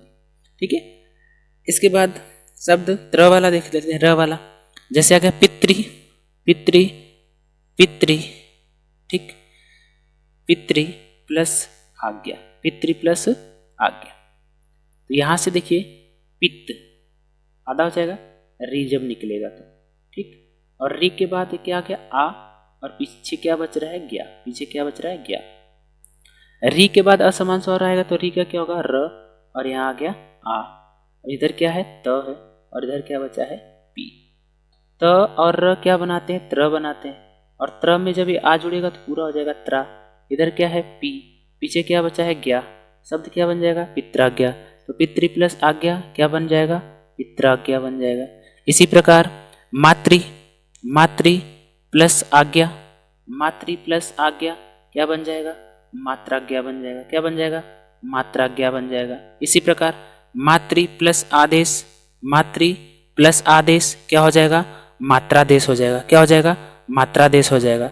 पितृ प्लस आदेश क्या हो जाएगा पित्रादेश हो जाएगा। ठीक है, तो ये उदाहरण है सब। ल वाला देख लेते हैं, ल का ज्यादा उदाहरण मिलता नहीं वैसे, देख लीजिए री प्लस आकार, री प्लस आकार। तो री के बाद असमान स्वर आ गया तो ली का क्या हो जाएगा ल, आधा ल, और ये आ आएगा तो इसको पूरा कर देगा। तो शब्द क्या बन जाएगा आपका शब्द बन जाएगा ला, और पीछे बचा क्या कार, तो शब्द हो जाएगा लाकार। री प्लस आदेश, री प्लस आदेश क्या हो जाएगा लादेश। क्या हो जाएगा लादेश। री प्लस आकृति, री प्लस आकृति, री प्लस आकृति, री प्लस आकृति। इसका बताएंगे आप संधि करने पर शब्द क्या बनेगा। संधि करने पर शब्द क्या बनेगा आप कमेंट सेक्शन में बताएंगे। तो देख लेते हैं कुछ उदाहरण जो आपके बुक में दिया हुआ है। जैसे देखिए पहला शब्द दिया है आपको इति प्लस आदि, इति प्लस आदि। इसका आप बताएंगे, बाकी आप देखेंगे। जैसे देखिए इति प्लस आदि दिया है ना, इति प्लस आदि दिया है। ठीक है, तोड़ते हैं इसको पूरा पहले। तो इति में से ती में से ई निकालेंगे तो क्या बचेगा इत आधा। ठीक है, और ए ई, और ए प्लस आ, और पीछे क्या बचेगा दी, पीछे क्या बचेगा दी। ठीक, क्लियर है यहाँ तक। इसके बाद हमने कहा ई के बाद असमान स्वर आएगा तो ई का क्या हो जाएगा य, तो हो गया य, और इसके बाद क्या है आ, इसके बाद क्या है आ। अब ई य में आ आएगा तो मात्रा का रूप लेगा तो क्या हो जाएगा या, कंप्लीट हो गया। पीछे क्या बचा था इत, और इसमें भी त क्या है आधा, तो ऐसे हो जाता है, और इसके आगे आ गया ईत। पीछे क्या बचा था दी, तो शब्द क्या बन जाएगा इत्यादि। शब्द क्या बन जाएगा इत्यादि। ठीक है, और अगर आपसे संधि का नाम पूछता है तो आपको देखना है आधा व्यंजन हो और उसके बाद य व र हो तो वहां कौन सा हो जाएगा यड़ संधि हो जाएगा ना। तो देखिए शब्द आपको देखना है, फिर इसके बाद आप कर ले जाएंगे, हमको पता है। इति प्लस आदि क्या बन जाएगा इत्यादि। सु प्लस आगतम स्वागतम। पितृ प्लस आदेश अभी बताया हमने आपको पित्रादेश। रि प्लस आकृति लाकृति। इति प्लस अत्र तो इत्यत्र हो जाएगा। क्या हो जाएगा? इत्यत्र। मनु प्लस अंतर मनवंतर। मातृ प्लस आज्ञा मात्राज्ञा, अभी बताया हमने आपको। मधु प्लस अरि मध्वरी हो जाएगा। दधि प्लस आने दध्याने हो जाएगा। ठीक है, दधि प्लस आने क्या हो जाएगा? दध्याने हो जाएगा। इसके बाद इति प्लस उक्त्वा, इति प्लस उक्त्वा क्या हो जाएगा? इत्युक्त्वा, इत्युक्त्वा। ठीक है, इसको याद रखेंगे, थोड़ा सा टेढ़ा है। इति प्लस उक्त्वा क्या हो जाएगा? इत्युक्ता। पितृ प्लस आकृति पित्राकृति। प्रति प्लस उत्तरम प्रत्युत्तरम। ठीक है, प्रति प्लस उत्तरम प्रत्युत्तरम। ठीक है, इसके बाद अति प्लस अंत है तो क्या हो जाएगा? अत्यंतः। क्या हो जाएगा? अत्यंतः हो जाएगा। इसके बाद है प्रति प्लस एकः तो क्या हो जाएगा? प्रत्येकः। क्या हो जाएगा? प्रत्येकः। इति प्लस अत्र है तो क्या हो जाएगा? इत्यत्र। क्या हो जाएगा? इत्यत्र। इसके बाद अति प्लस अधिकम है तो क्या हो जाएगा? अत्यधिकम। क्या हो जाएगा? अत्यधिकम। प्रैक्टिस करेंगे सब हो जाएगा। अत्यधिकम। यदि प्लस अपि है तो क्या हो जाएगा? यद्यपि हो जाएगा। क्या हो जाएगा? यद्यपि। इसके बाद इति प्लस आदि है तो क्या हो जाएगा? इत्यादि, अभी देखा। देवी प्लस आज्ञा है तो क्या हो जाएगा? देव्याज्ञा। क्या हो जाएगा? देव्याज्ञा। ऊपरी प्लस उक्तम है तो क्या हो जाएगा? उपरियुक्तम। क्या हो जाएगा? उपरियुक्तम। ठीक है, इसके बाद नारी प्लस उपदेश है, नारी प्लस उपदेश है, नारी प्लस उपदेश तो क्या हो जाएगा? नारी, नार्यु, नार्यु पदेश, नार्यु पदेश। इसके बाद मनु प्लस अंतर है तो क्या हो जाएगा? मनवंतर हो जाएगा। क्या हो जाएगा? मनवंतर। ठीक है, गुरु प्लस आदेश है तो ऊ का क्या होता है? वह होता है, तो हो जाएगा गुरुवा देश। क्या हो जाएगा? गुरुवा देश हो जाएगा, गुरुवा देश। इसके बाद वधु प्लस आगमनम है तो क्या हो जाएगा? वध्वा गमनम हो जाएगा। क्या हो जाएगा? वध्वा गमनम, वध्वा गमनम। अन्वेषणम, ठीक है, अन्वेषणम। अनु प्लस एषणम क्या हो जाएगा? अन्वेषणम हो जाएगा। लघु प्लस आकृति क्या हो जाएगा? लघ्वाकृति। क्या हो जाएगा? लघ्वाकृति, लघ्वाकृति हो जाएगा। ठीक है ना, इन सबको देख लीजिए। पितृ प्लस आज्ञा पितृस्य। ठीक है, भातृ प्लस अंश क्या हो जाएगा? भात्रंश। क्या हो जाएगा? भात्रंश हो जाएगा। ठीक है, गुरु प्लस आज्ञा क्या हो जाएगा? गुरुवाज्ञा। गुरु प्लस आज्ञा क्या हो जाएगा? गुरुवाज्ञा। ठीक है, इन सबको आप याद रखेंगे। इसके बाद देखिए, भात्रंश हो गया, गुरु प्लस आज्ञा गुरुवाज्ञा, अभि प्लस उत्तरम अभ्युत्तरम, धात्री प्लस आज्ञा धात्राज्ञा हो जाएगा ना। तो ये सब कुछ जड़ संधि से संबंधित उदाहरण थे। इन सब उदाहरणों को आप याद रखेंगे। एक बार आप लोग भी देख लीजिएगा जिनके पास किताबें नहीं होंगी। ठीक है, यहाँ पर दिया हुआ है उदाहरण, सब उदाहरण देख लीजिएगा और एक पूछे हुए हैं। ठीक है, इसके बाद जो दूसरी संधि है हमारे सिलेबस में, वो है दूसरी संधि आपकी वृद्धि संधि। तो देख लेते हैं वृद्धि संधि का नियम क्या होता है उसको भी। दूसरी जो संधि है वो वृद्धि संधि है। क्या है? वृद्धि संधि। तो वृद्धि संधि का नियम हम जानेंगे पहले। तो वृद्धि संधि का नियम क्या है? तो वृद्धि संधि कहती है कि यदि अ या आ के बाद, अ या आ के बाद, ठीक है, सॉरी गड़बड़ हो रहा है। यदि अ या आ के बाद, सही था, अ या आ के बाद, ठीक है, अ या आ के बाद ए आए अथवा ओ आओ। ठीक है, अ या आ के बाद ए या आए ओ औ आए तो इन दोनों का क्या हो जाता है? अय हो जाता है। क्या हो जाता है? अय। और इन दोनों का क्या हो जाता है? औ हो जाता है। क्या हो जाता है? औ। ठीक है, ध्यान से सुनिएगा नियम। यदि अ या आ के बाद क्या आ जाए? ए या अय आ जाए, ठीक है, अथवा अ या आ के बाद, अ या आ के बाद क्या आ जाए? ओ या औ आ जाए। इन दोनों का मिला करके क्या हो जाता है? केवल अय हो जाएगा। और इन दोनों का मिला के क्या हो जाएगा? केवल औ हो जाएगा। ठीक है, तो इतना सा आपको याद रखना है। जैसे शब्द है आपके पास मम प्लस एव, मम प्लस एव। ठीक है, देखिए यहाँ मम में क्या आया है? अ आया है, और यहाँ क्या आ गया? ए। तो अ के बाद ए आ जाए या आ के बाद ए आ जाए तो इसका होना क्या है? अय होना है। क्या होना है? अय। तो अब म में कौन सी मात्रा लग जाएगी? अय की मात्रा। तो शब्द क्या बन जाएगा? ममैव। क्या बन जाएगा? ममैव। ठीक, दूसरा उदाहरण है सदा प्लस एव, सदा प्लस एव। तो यहाँ देखिए आ गया और आ के बाद क्या आ गया ए, तो अ या आ कोई भी हो उसके बाद ए या आया है तो दोनों का क्या होना है अय।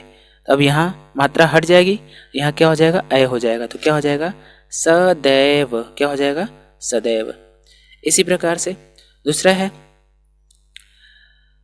है आपका शब्द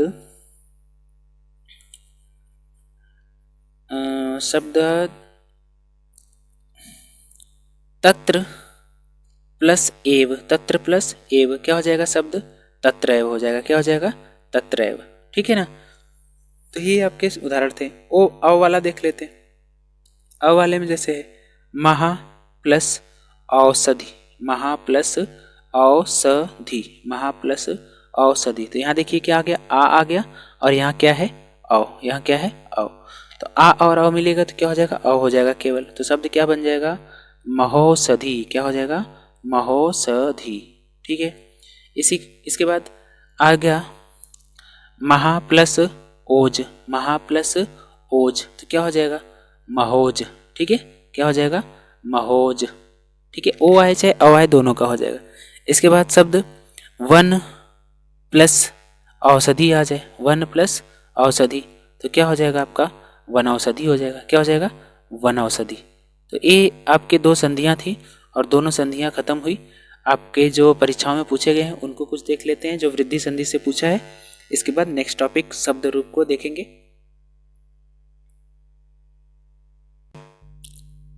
देखिए पहला आपसे दिया है एक प्लस एक तो क्या हो जाएगा शब्द एक एक। महा प्लस ऐश्वर्यम महेश्वर्यम, यहाँ दिया आ प्लस ए क्या हो जाएगा ए महेश्वर्यम। देव प्लस ऐश्वर्यम देवैश्वर्यम हो जाएगा। तथा प्लस एव तथैव हो जाएगा। तव प्लस ओज क्या हो जाएगा तवौज, क्या हो जाएगा तवौज। मम प्लस औत्सुक्यम ममौत्सुक्यम। महा प्लस ओज महोज, क्या हो जाएगा महोज। देखिए ये सब पूछे हुए हैं आपके पेपर में ना, तो देखिएगा इनको। इसके बाद तदा प्लस एव तदैव, यदा प्लस एव यदैव, अस्य प्लस एव ऐसे, बालिका प्लस ऐसा बालिका ऐसा, क्या हो जाएगा बालिका ऐसा। जल प्लस ओध जलोघ। ठीक है, तव प्लस औदार्यम तवोदार्यम तवोदार्यम। इसके बाद आगे है महा प्लस औषधि महौषधि।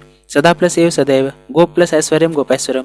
गुड़ प्लस ऐश्वर्यम गुड़ैश्वर्यम। अद प्लस एव अद्यैव। तत्र प्लस एव तत्रैव। ठीक है, आप बोलेंगे साथ साथ आपको याद हो जाएगा कन्फर्मली। ठीक है, वन प्लस औषधम वनौषधम। ग्राम प्लस औषधालय ग्रामौषधालय। माँ प्लस एवं मैवम माँ प्लस एवं मैवम। One plus औकस वनौकस। ठीक है, राज प्लस ऐश्वर्यम राजेश्वरम। मम प्लस एव ममैव। मत प्लस एकम मतैक्यम। रत्न प्लस औध रत्नौघ। परम प्लस ऐश्वर्यम परमेश्वर्यम। समय प्लस औचित्यम समयोचित्यम। काल प्लस औचित्यम कालौचित्यम। ठीक है, ये आपके थे वृद्धि संधि से। तो संधि दो पढ़नी थी, यड़ संधि और वृद्धि संधि। दोनों संधि हमने आपकी क्लियर कर दी। वीडियो को आपको दोबारा देखना पड़ेगा क्योंकि वीडियो बहुत लंबा है और इसमें बहुत ज़्यादा टॉपिक कवर की जा रही है। ठीक है, आपको जो भी पेपर में पूछा गया है क्या नियम है स्पष्टली बताया जा रहा है। बाकी चैनल के तरीके से नहीं कि 20 मिनट का वीडियो बनाया गया और 20 मिनट में ही आपका पूरा टॉपिक खत्म कर दिया गया। यहाँ आपको आराम से समझाया जा रहा है और जो भी पेपर में पूछे गए हैं अधिक से अधिक उदाहरण दिए जा रहे हैं और ज़्यादा से ज़्यादा आपको एक्सरसाइज करने का मौका मिलेगा। ठीक है, अगली जो टॉपिक है हमारा वो है शब्द रूप का। वो जो टॉपिक है किसकी है शब्द रूप का है। तो शब्द रूप में भी आपको गिना चुनना दिया था, फल का दिया था, मति का दिया था, नदी का दिया था और सर्वनाम में आपको तद का दिया था और युष्मद का दिया था। ठीक है, शब्द रूप को देखने से पहले हमको जानकारी होनी चाहिए कि संस्कृत में 3 वचन होते हैं, एक वचन बहुवचन और द्विवचन। और विभक्तियां कितनी होती है 7। विभक्तियां कितनी होती है 7 और एक होता है संबोधन। तो प्रश्न कैसे आता है ये बनेगा। तो प्रश्न आपसे पेपर में पूछेगा कि फल शब्द का तृतीया बहुवचन में रूप क्या होगा, तो आपका उत्तर होगा फलय। क्या होगा फलय। या पूछ देगा पंचमी एक वचन में क्या होगा, तो आपका उत्तर होगा फलात। इसके बाद पूछ देगा आपका षष्ठी बहुवचन में क्या होगा, तो आपका शब्द क्या होगा फलानाम। तो ये आपको याद रहेगा तभी इसके बाद आप कर पाएंगे। तो पहले प्रथमा द्वितीय तृतीय चतुर्थी पंचमी षष्ठी सप्तमी, इसके बाद संबोधन। तो ये तो याद रहेगा क्रम प्रथमा द्वितीय तृतीय चतुर्थी पंचमी षष्ठी। ये वाला भी आप याद रखेंगे क्रम से और आप कर लेंगे। तो जैसे पहले रूप क्या चलेगा फलम फले फलानी फलम फले फलानी। ठीक है, प्रथमा और द्वितीया में सेम रहेगा क्योंकि अकारांत है नपुंसक लिंग में।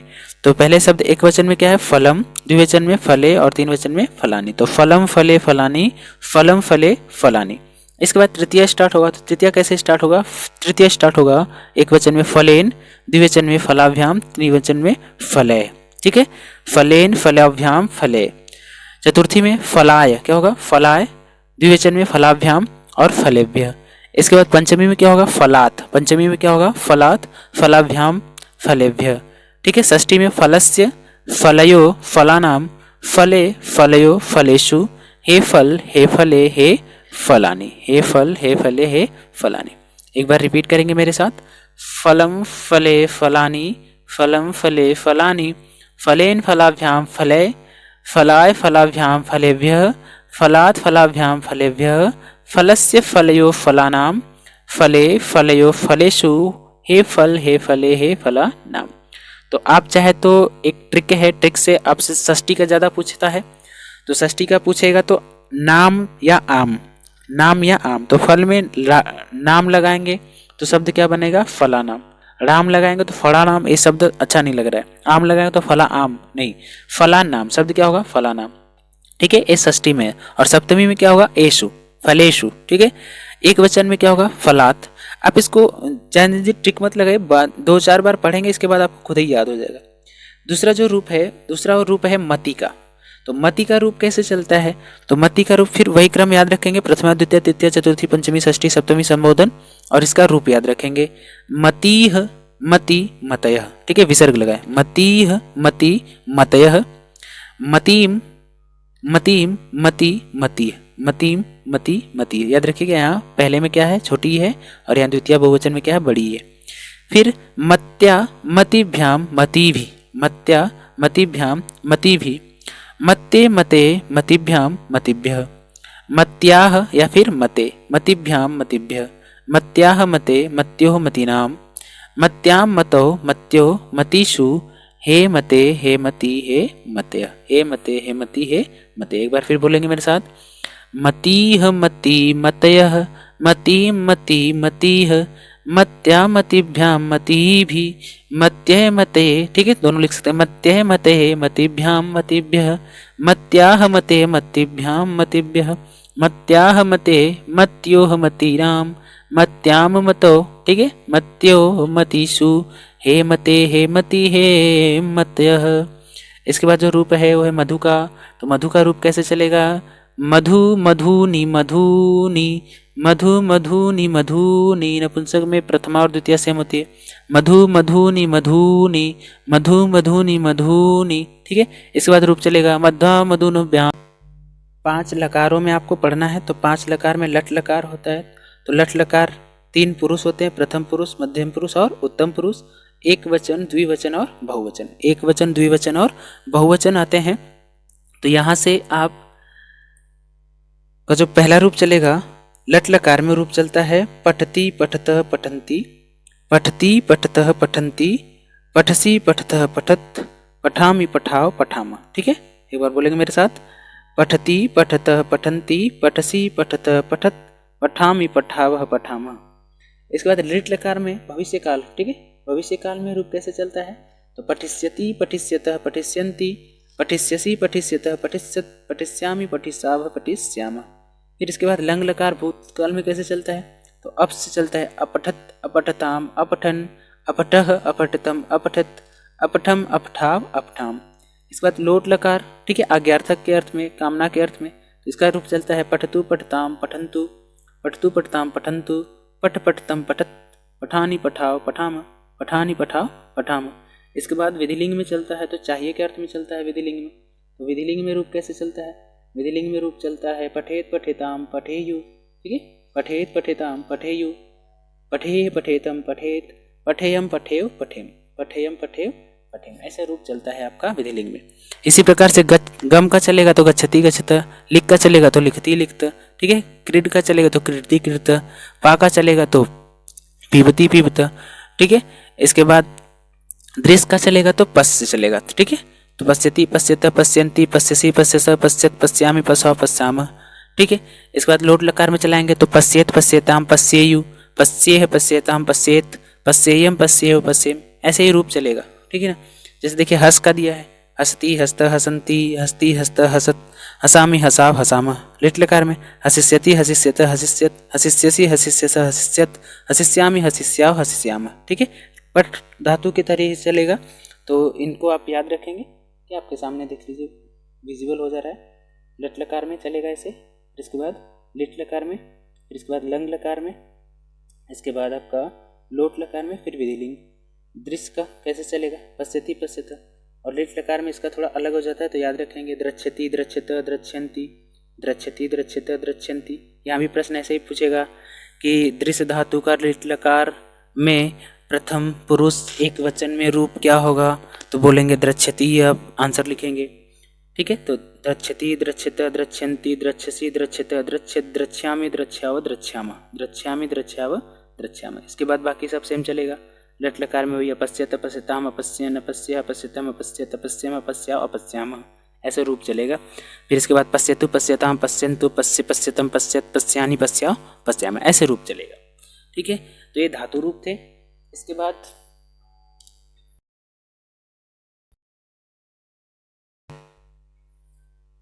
बाद देखिए आपके सिलेबस में निबंध दिया है, तो 6 नंबर का निबंध आता है। निबंध कैसे लिखा जाता है, तो उसकी रूपरेखा दिया है। ठीक है, निबंध को लिखने के लिए सबसे पहले आपको क्या लिखना पड़ेगा, प्रस्तावना लिखना पड़ेगा। इसके बाद उसकी व्यापकता, क्या प्रसिद्धि है। इसके बाद उस विज्ञान से क्या क्या आविष्कार हुए, क्या क्या लाभ हुए, उनको लिखना पड़ेगा। हानि क्या है, फिर इसके बाद निष्कर्ष क्या निकल रहा है, उसको लिखना होता है। तो 5 हेडिंगों में आपको अपने पूरे जो निबंध है उसको क्या करना होता है, लिखना होता है।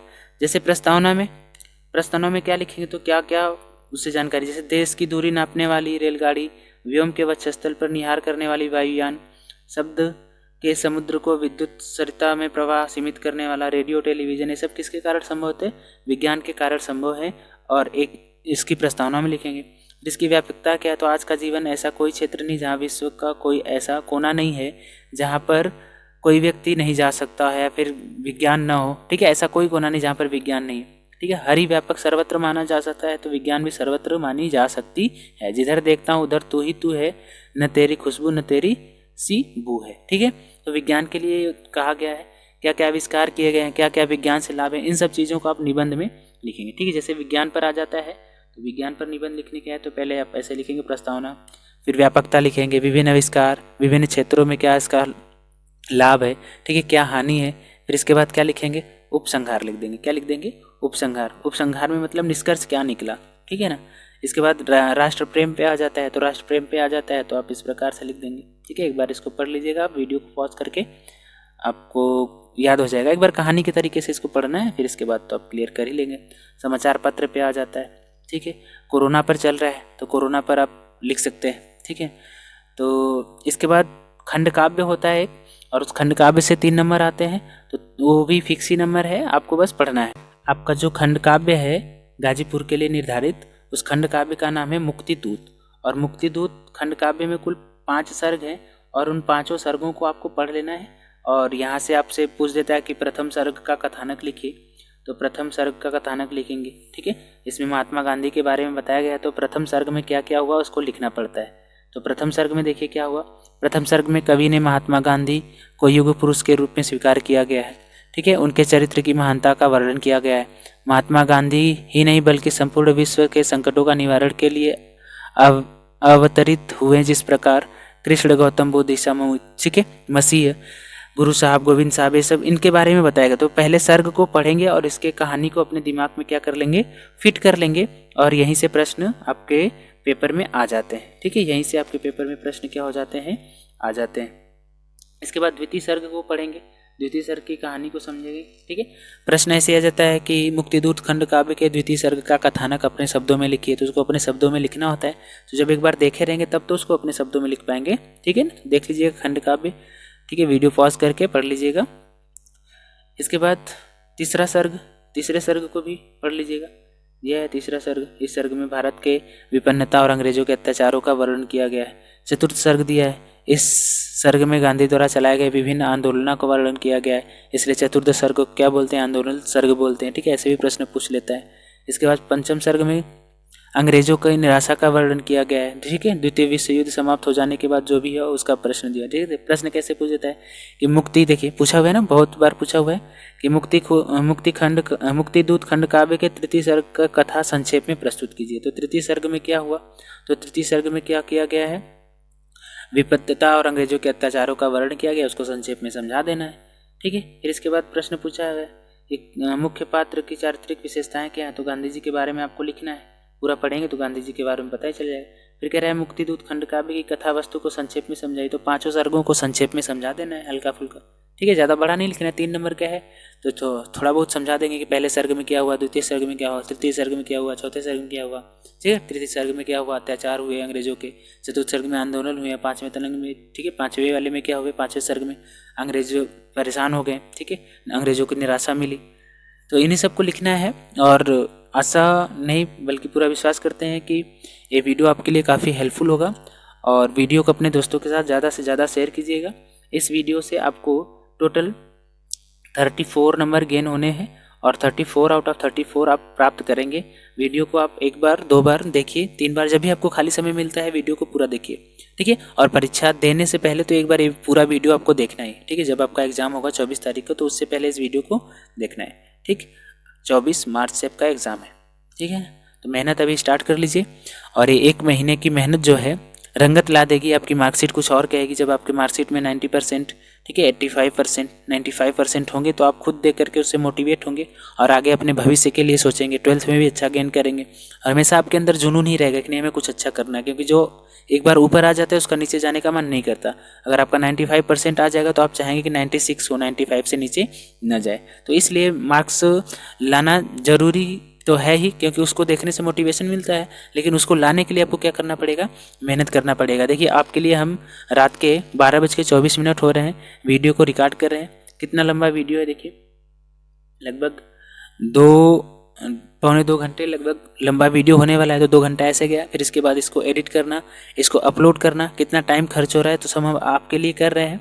तो वीडियो को आप ज़्यादा से ज़्यादा शेयर कीजिए। ठीक है, चैनल को सपोर्ट कीजिए ताकि आपको जल्दी से जल्दी सभी वीडियोस मिलती रहें। जब तक आपका एग्ज़ाम होने वाला है आपको पूरा सिलेबस कंप्लीट करा दिया जाए। आज के लिए बस इतना ही, धन्यवाद।